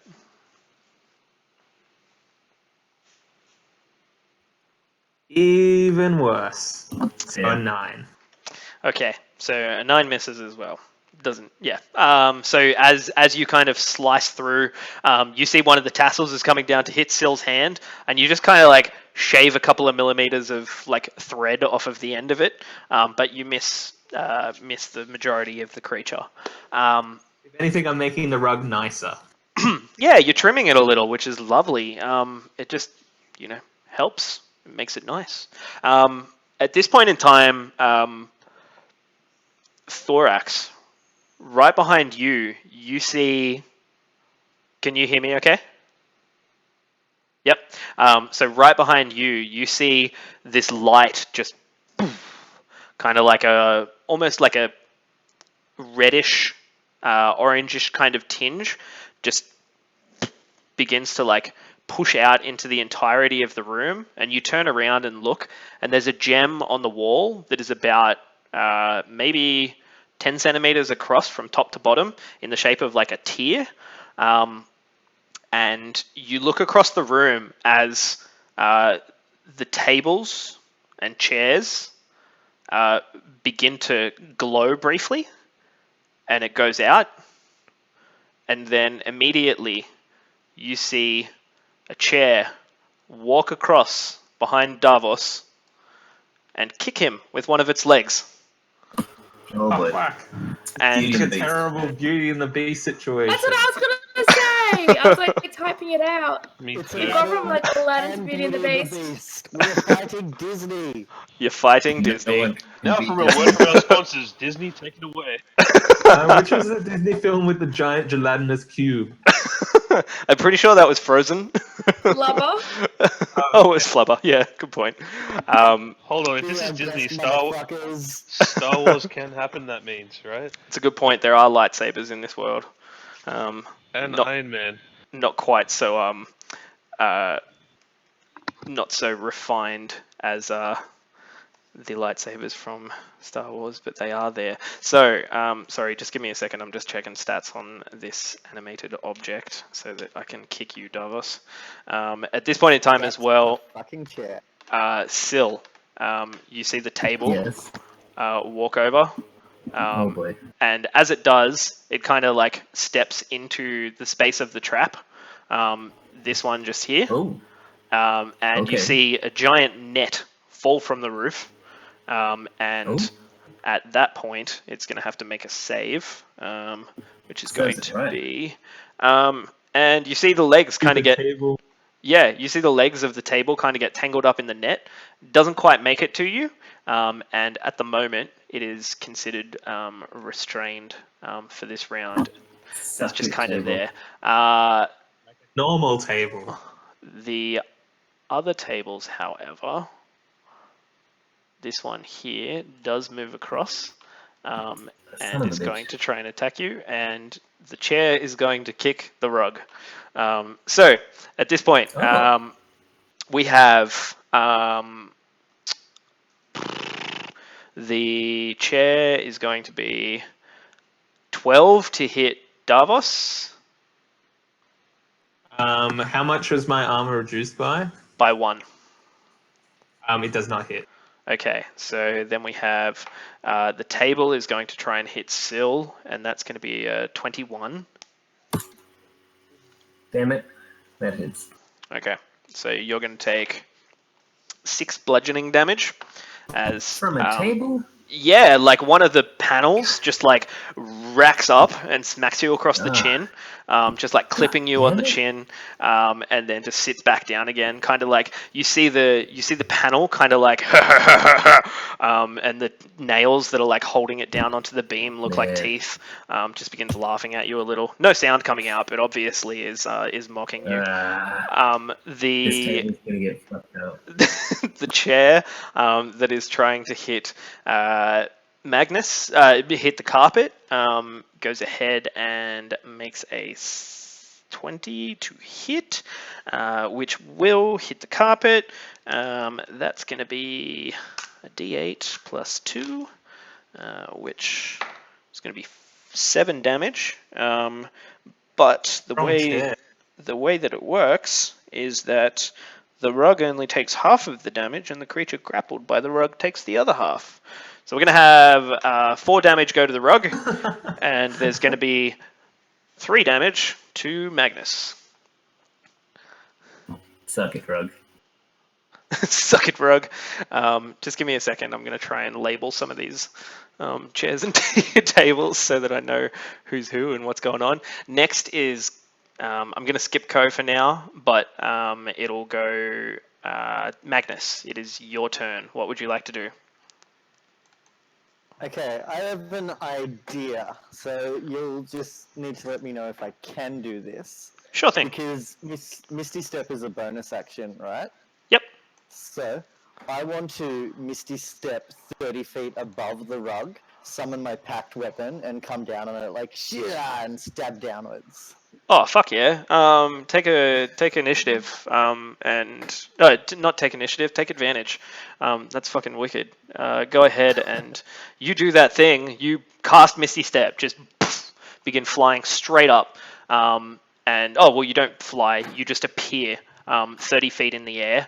And as you begin falling down, just roll an attack for me, but also roll an acrobatics check because as you land on the ground, it's going to be like bang. Massive clash. So just advantage on the attack? Yeah, advantage on the attack, and then just roll your acrobatics check when you when you hit the ground.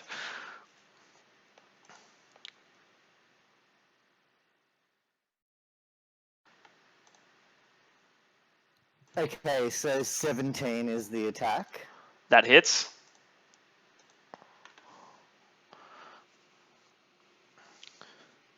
For 3 damage. 3 damage. Okay, so that's going to be add that. And what's my acrobatics is a 3. Oh, okay. I'm glad you didn't say it was a 1 because if it was a 1, you were diving straight back into that carpet. But you did get a 3, so you kind of clash into it and you take a little bit of damage as you hit the deck because you've fallen from 30 feet. So you take 3 bludgeoning damage as you hit the ground. But I'm just gonna move you slightly so that I know you're not engulfed by the rug. You're gonna be standing right there. Okay, so at this point in time, Ko is like, what the fuck is going on in there?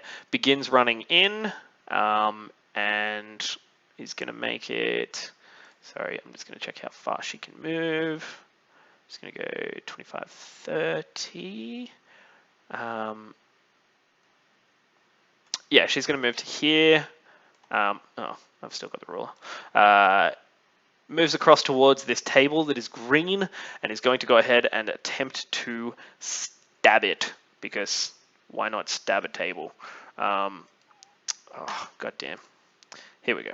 I hope it's just a regular table. That'd be hilarious, wouldn't it? Oh, man.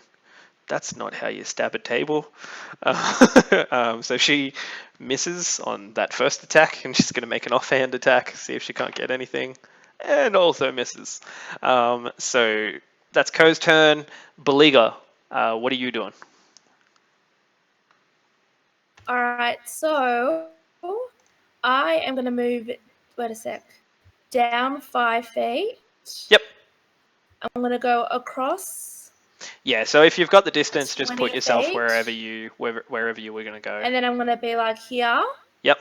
Because Ko went closer to... I want to do Burning Hands, but I don't want to obviously hurt Ko. Oh, cool. So you're like So angling it at this? Yeah, because it's around self, so it's 15 around myself. Burning Hands. So Burning Hands is a 15-foot cone. Yeah. So it goes 15 feet from you. But the range is from self. Yeah, so from you, you can direct it, but it's a 15-foot cone. So you kind of go 15 feet from you, so you'd hit these 2 items here, like the green chair and the green table, and that'd be it. It kind of would only be out to like where this point here is. I'm totally fine with that. Yeah, so you can hit both of them. So go ahead. Yeah. So is Burning Hands a saving throw? There is, but I only just rolled with 8, so it's not going to be that high anyway. Yeah, so if it's a saving throw, so it's dexterity saving throw. Okay, just give me a second here. Right. If I get dexterity saving throw, chair rolls an 8. The table rolls an 8. Did they fuck up? Pretty sure they fucked up.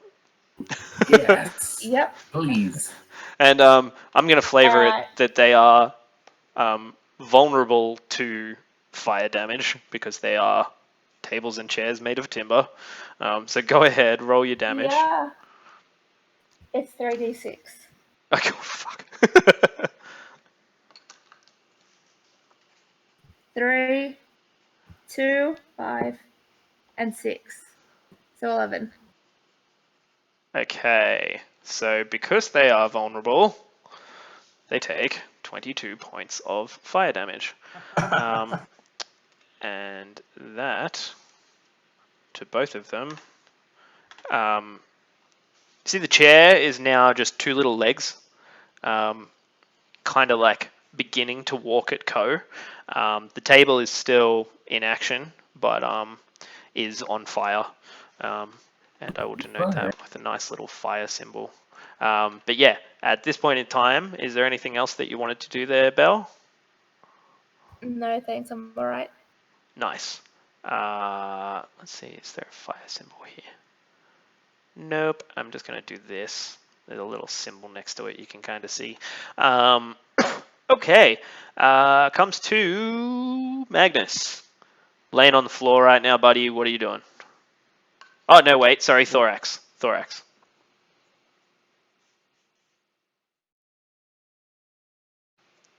Oh, jeez, he's spelling it out. Oh, no! I hit. Spell it the regular way, Thorax. We can't see it. Hit jam. You gotta spin it the other way. Meg. No. Meg. Just if you can say... Meg. If you can say what... Yeah, cool. Fine, I hit the gem with the orb. Your little orb? Correct. Cool. Oh, weren't you supposed to be careful? No, it's fine. It's fine. It's gonna be fine. Because it made everything alive. Yeah, it did. You fight fire with fire. It's a good point. Very good character moment. Going to give you advantage on your strength check to break the gem. A bit of orb on orb action. Where is the gem again? The Twitch viewers. 16 minus 1. 15. You bring the gem, the orb over your head and bang, smack it into this gem.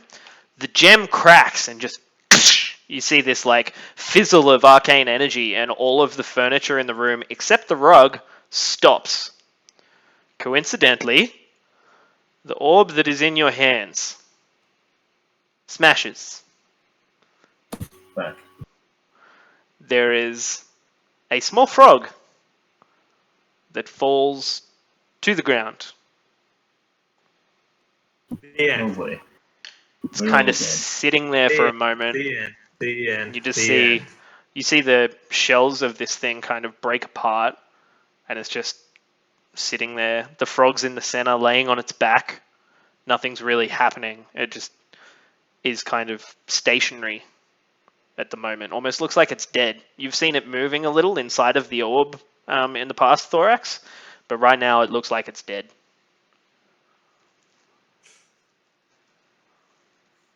I think I've already used my action this turn, so I can't cast a spell, can I?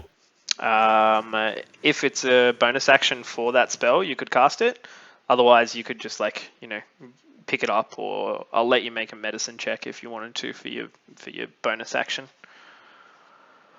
I'm assuming that's your intent. Yeah, sure. I'll check if it's alive. Cool. 19. 19. Knowing creatures very well, at least those around urban environments, you put your hand onto the creature and you just hear this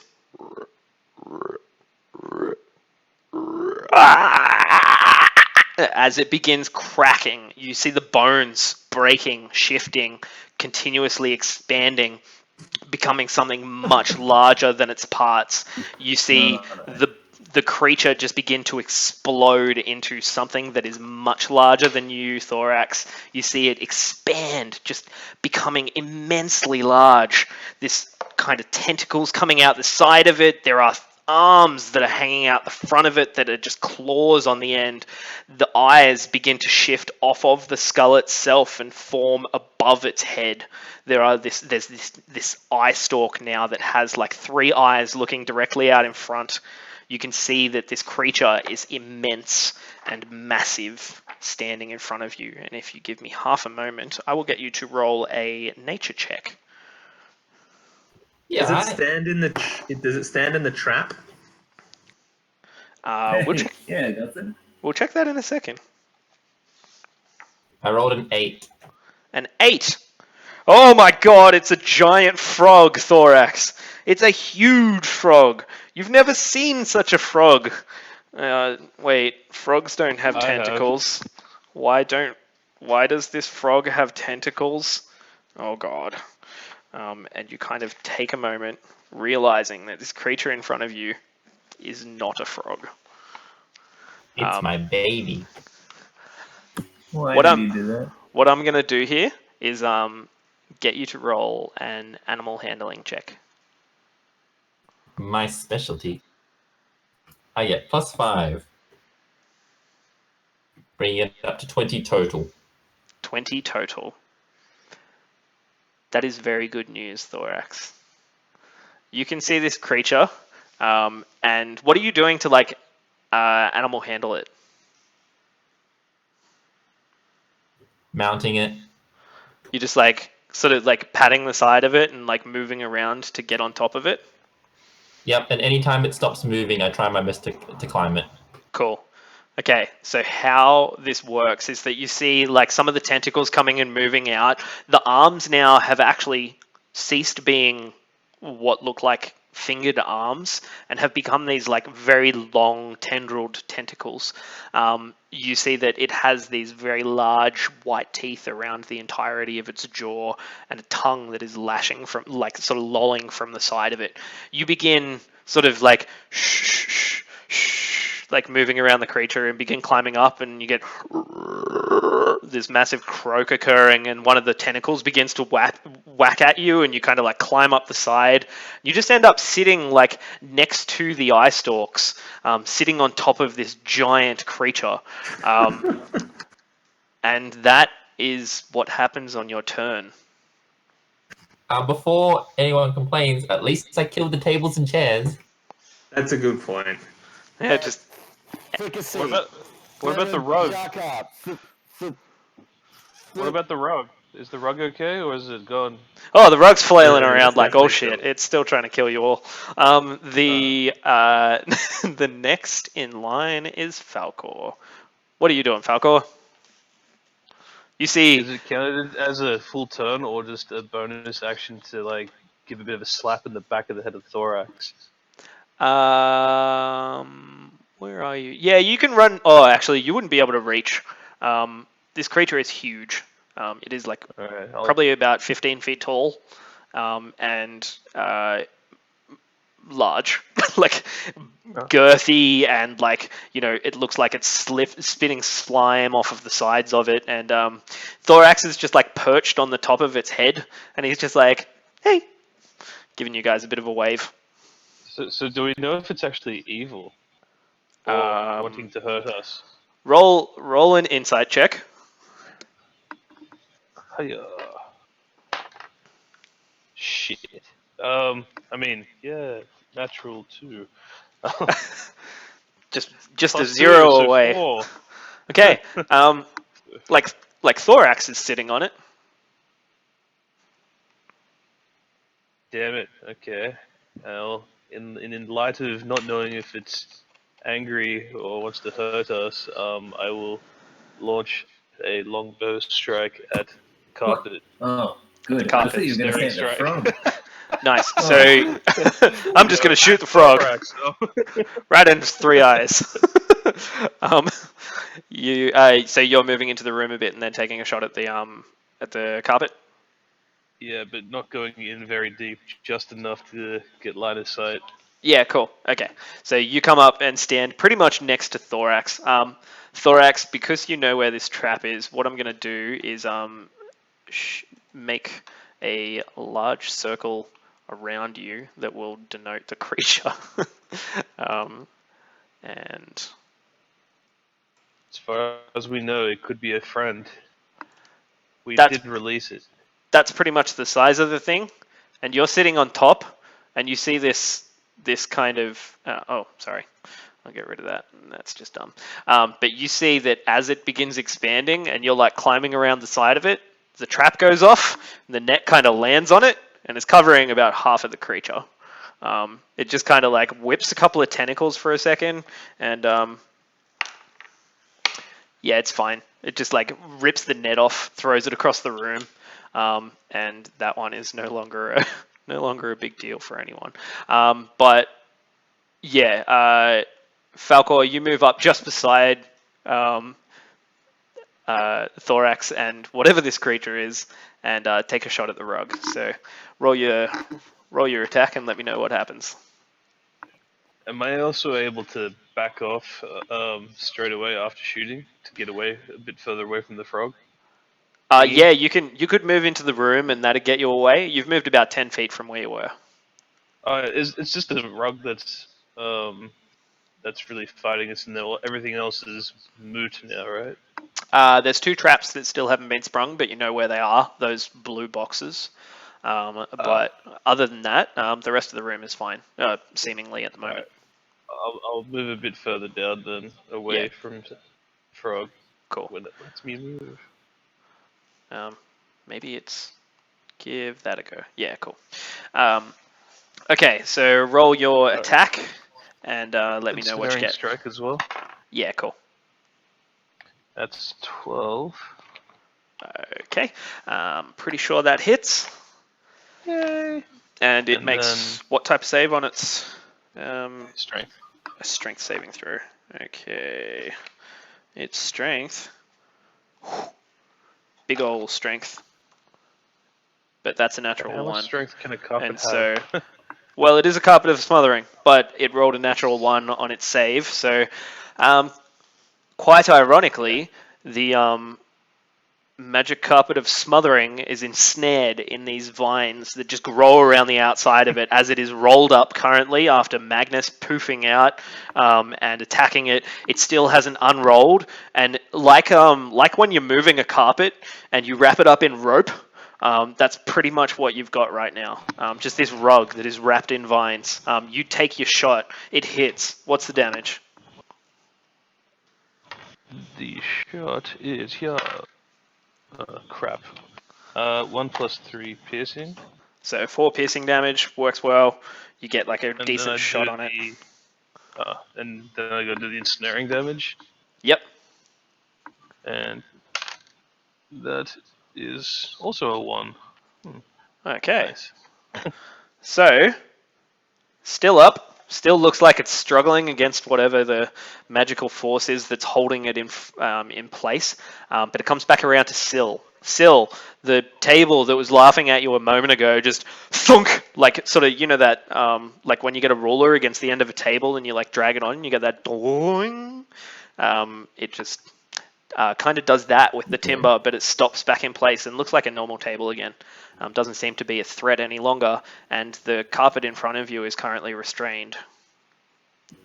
Okay, in that case, I'm a little confused with what's going on, but that rug seems to be having a little bit of a struggle next to me, so that's my immediate danger. Yeah. I'm just going to go ahead and try and skewer it with my spear. Just grabbing 2 hands and just thrusting it straight through a small gap in the ensnaring vine stuff. Cool. So take advantage because it is restrained. Okie dokie. Okay. Oh, good. I had a 1, but I also had a 17. Plus, whatever that is, 23. Oh, that hits. That hits hard. You find the perfect spot and like make a shish kebab of the rug. I could make a joke about like a kebab here, but culturally insensitive. Oh no, just I don't know how to make the joke. So what's your damage? It is the joke. The damage is 7.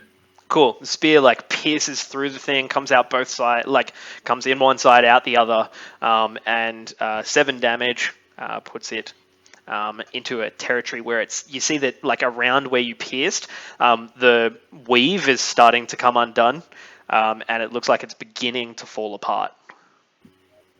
Yeah, I'm gonna aim for that spot as well. I'm pretty quick, so I get to throw a punch in there too. Cool. Or a kick, I should say. More Yeah, like nice. A kick. Okay. Also advantage? Yeah, it's still restrained. Still restrained. All right, we got 13. 13 That's the hits. highest roll. That's good news. Hooray! And the damage for that as you guy, get a massive hit off. I'm just like, I've got a spear through it. I'm throwing a foot up there as well, just kicking it in. Simultaneously trying to pull the spear out with the kick. Okay, so yeah, that's just make a cool. Yeah, just make a dex check as you make the kick. Okay, as I make the kick. Yep. well, roll your attack first. Yeah, I got a 6 for that. Okay, cool. So that's going to be a 6 total. Yes. That misses, unfortunately. So you kind of the attack. The attack was 13. Ah, sorry. But I'm catching up. Damage. DM is buffering. Yeah. So yeah, 6 damage. We have. Yes. Yes, good. And your dexterity check? Natural 20. Natural 20, perfect. Like the amazing monk that Syl is. You see the foot come up, he kicks, and just as the spear is coming out, you said it was a natural 20? Certainly was. Just roll a d4 for me. Okay. Uno. You manage to cut it a little bit more as the spear is coming out off of the kick. Takes another point of damage and kind of falls prone as you kick it because a log-like shape does not tend to go well with being restrained and kicked. At this point in time, Davos, what are you doing? I slashed the rug. Cool. It's on the ground. You move across. Slash, slash. You've got advantage on those attacks.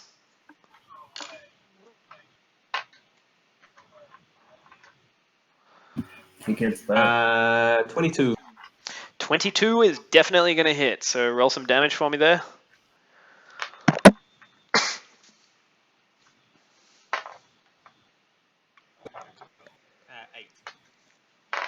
Okay, 8 slashing. It's not bad, not bad. You know, it's not so bad that it dies. You bring out the sword, start slicing, and you just turn it into like... I choose to make exactly 2 rugs. Oh, cool. You just start like sawing down the center of the thing, split it into 2 pieces, and it just stops moving, just entirely. You're messed up. You are messed up. You have 2 rugs, 2 half rugs, tasseled on opposite ends. Perfect reflections of each other. They're more like welcome mats now, right? Welcome, Matt. Like runners? Very welcome. Oh, you want to create runners out of it? I guess. Isn't that what... It depends on which way it was rolled. Yeah, so it was rolled like along its long axis. Oh, okay. That's just 2 rugs. They're not runners. Yeah, cool. Okay. Okay, so at this point in time, out of initiative, the furniture isn't moving. Everything seems kind of fine. And Davos, Syl, Magnus, you all look up and turn around to see Thorax sitting atop a giant creature, probably about 15 feet tall at the moment. Tentacles kind of flailing about, and it's just like just croaking this deep, deep, deep roar. And Thorax is like, "Hey guys." Thorax, what the fuck is that thing? Only one way to find out. I cast Speak with Animal. Oh, cool. So can you just do an insight test? Yeah, just half a second. Thorax, go ahead and just check with the spell. What does it target when you say speak with animals? Self. Sorry, within the description of the spell, does it say targets beasts or You targets? gain the ability to comprehend and verbally communicate with beasts for the duration, and range is self. Okay, so you cast speak with animals, and what do you say? Hello, newborn. How are Well, you? You just see the eye stalk kind of pivot for a second, and you just hear. You get the idea that this is not a beast. I don't understand your accent, but I love you like a parent would. It's just like. And then I go in for like a weird hug where I just kind of lean in and just kind of lay my chest on his top of his head. Yeah, I'm imagining like your arms go around the eye stalk, and you're kind of like hugging into the eyes itself. But yeah, you go ahead and give it a bit of a hug, and at that point in time, just roll an animal handling check. You need another 20. I literally will never run out of these. 22 total. 22. Cool. You kind of like gussy up to it and just give it a bit of a cuddle. You like kiss it. You don't mind that it's covered in slime. And yeah, you're sitting atop it. It seems something. It's not currently ripping you to pieces. What's forever? Would I be able to make the leap of logic that this was the orb frog? Roll a perception check.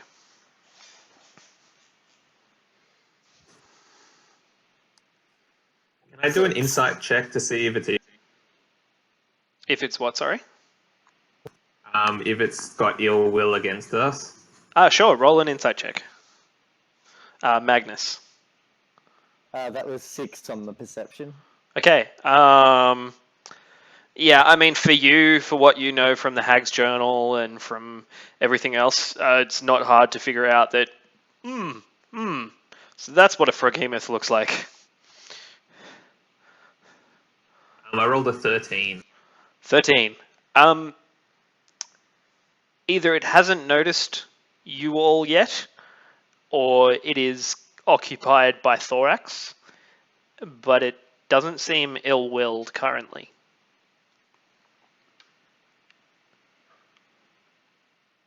This must be the Froghemoth from the Hag's Journal.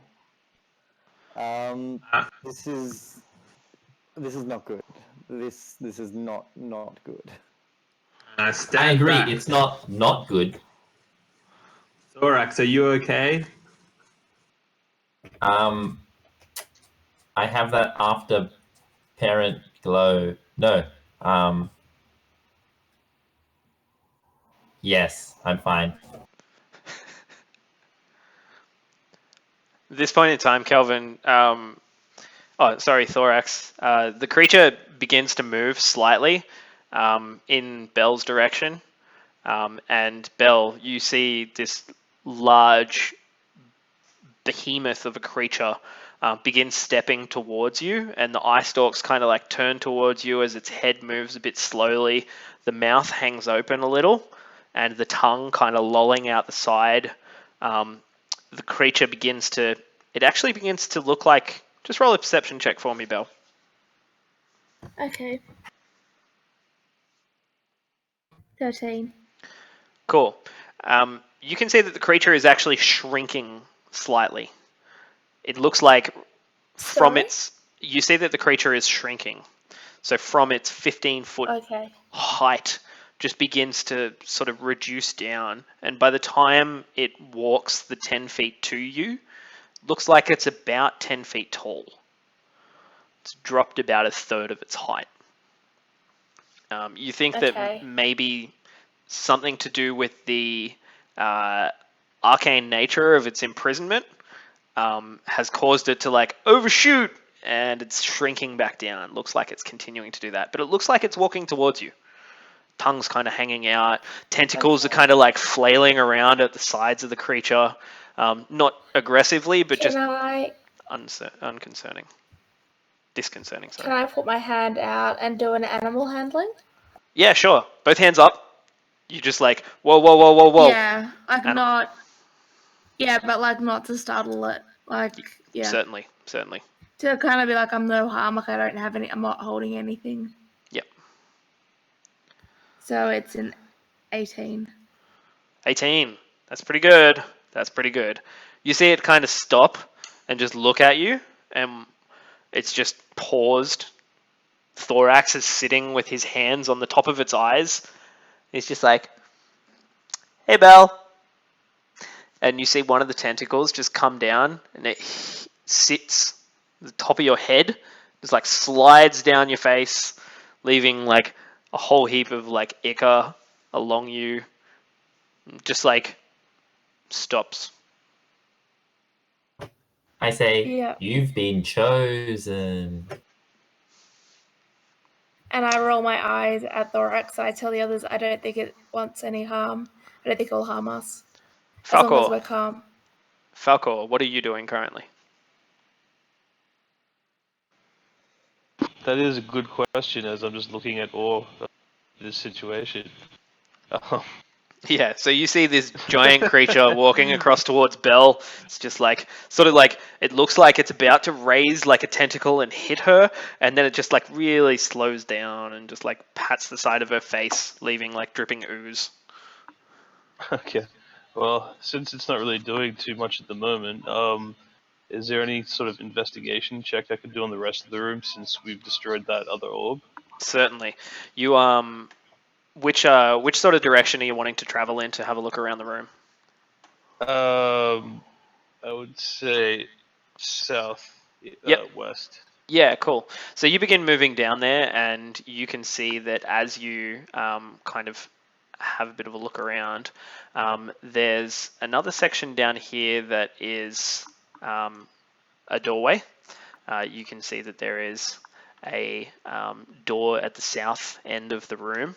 And as you have a bit of a look over here as well, there is two things. You can see in the corner there is a table that looks like it holds a whole heap of different components, a couple of like trays that have got ground up sort of like, I suppose, herbs, and just roll a nature check for me.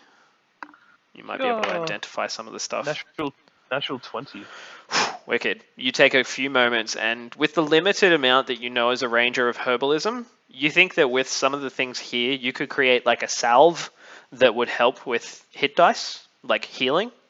You could create a salve that would be applied over a short rest, and instead of rolling a hit die, you would get the maximum out of that hit die.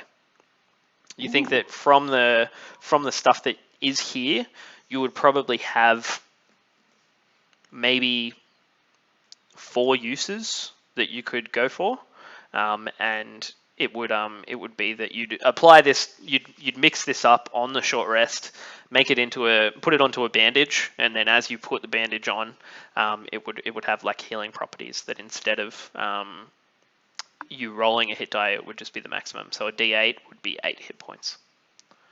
Excellent. So you collect those, and right over in the corner here, you can see that there is a chest. Ooh. Just looks like a little, almost like a footlocker. Yeah, you come across, try to lift the lid, and it's locked. Yeah. I guess I'll ask her to do her thing. Yeah, sure thing. She like comes across. She's like, wait, did you say there was a treasure chest? Yes, there is. And if you open it, I will share some with you. Some.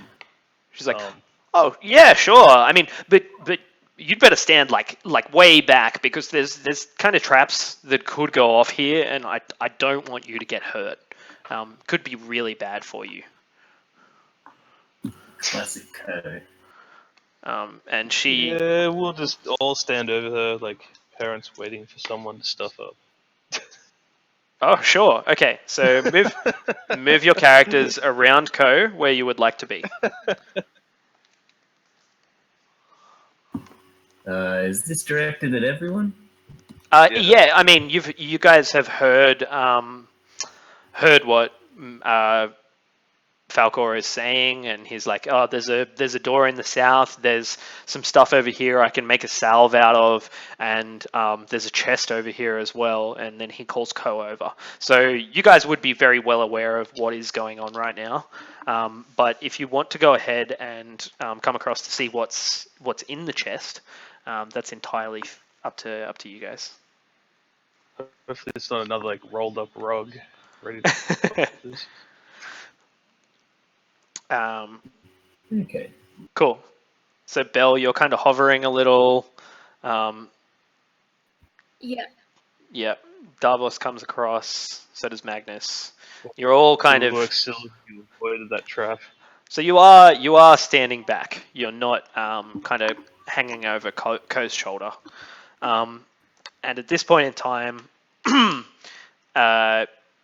you can see that Ko takes out her tools, the lock picks that she uses quite frequently, and goes ahead and just sits there for about 5 minutes, just kind of fiddling with this lock. Just you hear like little clicks. The room is silent except for what you can hear in the north of the room, which is a very large beast that is beginning to. We'll come back to that. Ko, and you hear the lock fall. The tumbler just rolls over, and she pops the lid open. And you see her kind of like bend in. She's looking around for a little bit, and she's just like, guys, there's stuff in here. There's like things, like this. And she holds her hand up, and there's a healing potion in it. But she's like, but not just this, and holds up another healing potion, and this, and holds up a third one. And she's like, guys, there's a whole heap of stuff over here. And as you all come across, you can see that there's a couple of gems in the bottom of the chest that look like there's like a diamond in there that's about the size of a walnut. There's a couple of sardonyx that you think could probably fetch maybe 50 gold pieces. There's 2 of those. And right at the bottom of the chest, can I just get passive perception call from everyone? 18. 15. Yes. 18. 18. This was passive? Passive perception. Passive. So I don't think we got 18. 15. No, Passive. I got 22 then if that's plus the 4, yeah. There's Oh, no so- plus. so passive is at the bottom of your sheet, the bottom of the skills. It should say passive 14, wisdom. So 14. 14. Thorax 18. To roll. for your passive. Yeah, I got a feat that gave me +5. Fuck, that's incredible. But you're not there currently. You're sitting on the top of a froghemoth. Still, you can see Yes. in the bottom of the chest as Ko is like, yeah, everything's gone. This is fucking wicked. Like, we got so much shit here. You can see that there's a ring sitting at the bottom of the chest. And that ring has the tiniest, most interestingly, like, faceted jewel in the top of it. A little tiny blue, what is it, like a sapphire on this silver band. Huh. Well, I guess I'll pick it up. So you pick up the ring, and as you look over it, you can see that on the inside there's a script that you can read. Elven is kind of like crafted around the inside of it. That's the language I know how to read. You flip it over a couple of times, and it takes you a minute because you're not, like, the words kind of don't make sense together. And then after reading it for a third time, you're like, oh, I get it. There's like, this is going to give me resistance to something. Huh. if I was to wear it. Cool. But I don't know what. You could probably have... Actually, roll an Arcana check. I mean, you're not proficient, but you might have a bit of an idea. Nope. I don't know much about magic, but I do know about nature. And maybe by comparing it to nature, I can figure it out. It's not a bad idea. It's not a bad idea. Well, we get an 18. An 18. That's pretty good. You take a little bit of time, and you're like... It almost seems like it's like a riddle trying to decode what's inscribed on the inside, but you take a few minutes, and as you're looking at this, everyone else is like divvying up treasure.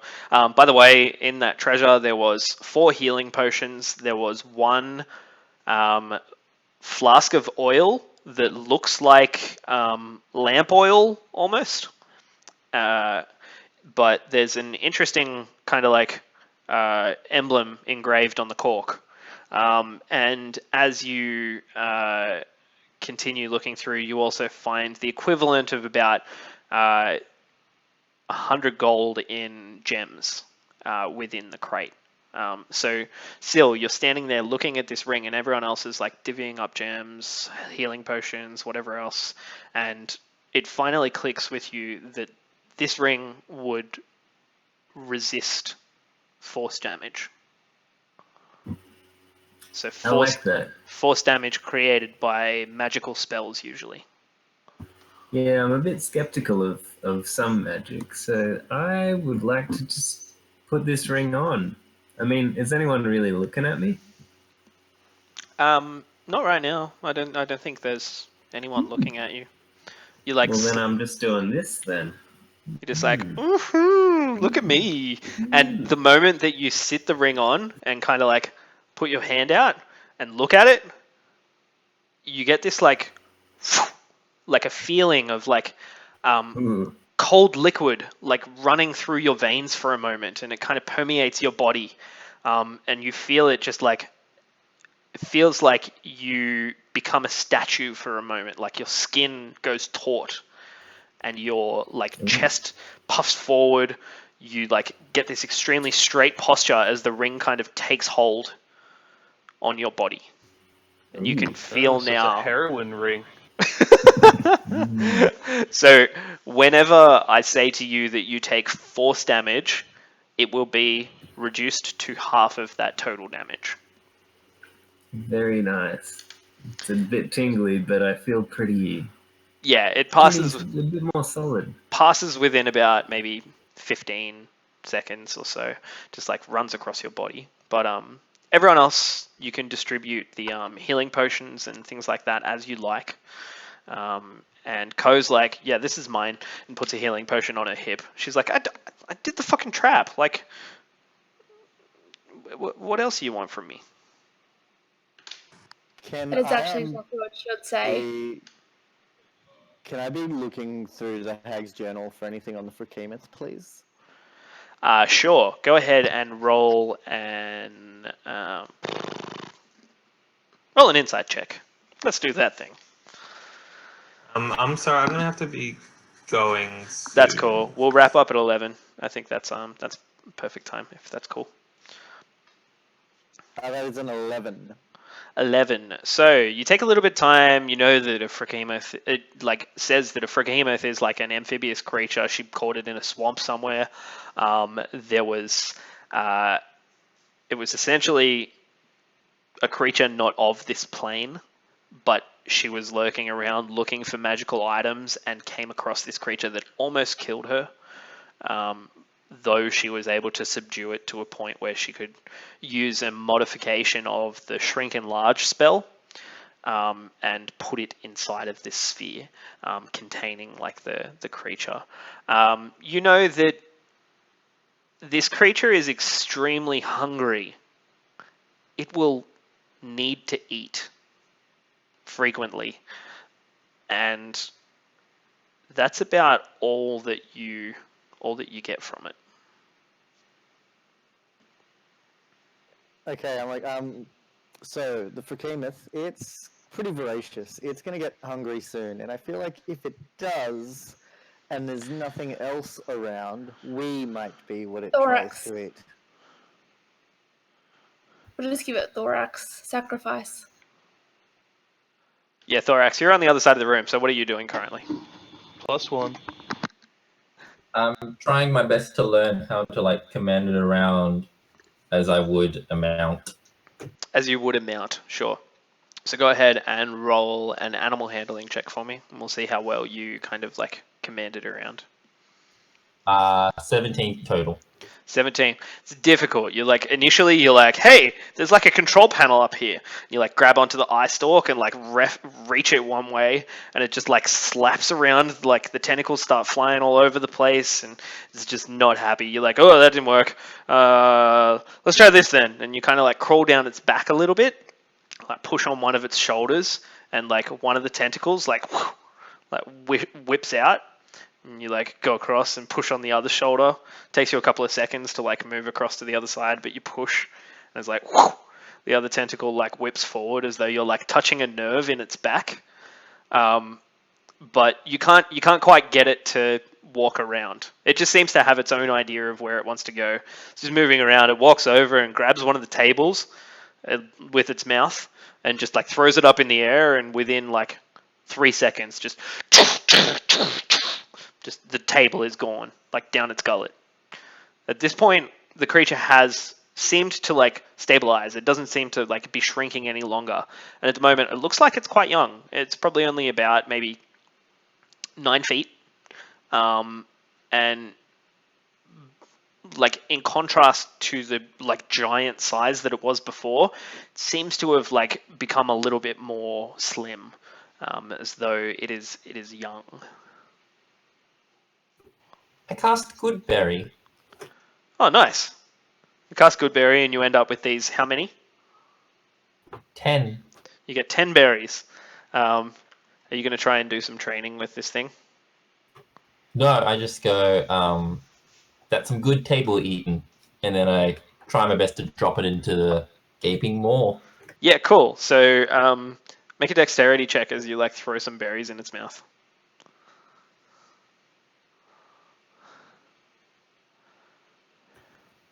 11 plus 2. Okay. As you do that, you kind of like, you see that there's still splinters inside of its mouth. And as you like, oh, nice, you've got good berries. As you throw the berries in and you just one by one, one of them kind of attaches to the back of its throat. And it like jerks around for a second. And one of the teeth comes across the bottom of your arm, doing 3 slashing damage. And the sides of these teeth look like razor sharp. But other than that, it has a calm-ish demeanor. I clutch on my arm and I say, I've eaten you, at the same time. Nice. Okay, so currently sitting within this room of animated furniture covered in like now scattered pieces of splinters, the Froghemoth walks around eating small pieces of furniture. The adventuring party distributes the gold and the gems and items amongst themselves, still having found this ring of protection, ring of resistance, sorry. We will finish our game here. Anyone that has tuned in tonight, thank you very much for watching. If you want to go back and watch the previous episodes that we have had, go along to YouTube and type in Secret Sects Dungeon, and you will find episodes 3 through 8 by tomorrow. I will have the video uploaded tonight, hopefully, if not by tomorrow morning. If you want to come and get involved in like what we do here, we have a bit of fun. It's not a traditional dungeon crawler, and it's not like a huge RP game. We just have fun. So if you want to come along, make some NPCs for us, or help me figure out like an interesting encounter to throw these guys into, tell me what the name of the Froghemoth is. We might go ahead and just have a bit of a chat over Facebook. You can find us at facebook.com/Secret Sex Dungeon. And if you want to follow along and get some funny Dungeons & Dragons memes, come along to Instagram. We're at Instagram/Secret Sex Dungeon. Yeah. Thanks for watching, guys. And adventuring party, thank you for playing. I had a great time. That was a heap of fun. Kelvin, thank you for taking a character moment there and smashing the orb. Nice work on the 20 for the animal handling to begin. That was kind of what it was lynching on, I think, was, you know, if you get like the DC is high to try and get a unaligned creature to be kind, and you got your 20, so I'm pretty happy with that. And I was cautiously optimistic. yeah, it was good. It was good. Always be optimistic. And until next Monday at 8 p.m. Eastern Australian Daylight Savings Time or whatever it is. My name's Luke McFan. Thanks for watching Secret Sex Dungeon. Goodbye. Goodbye, everyone. Bye.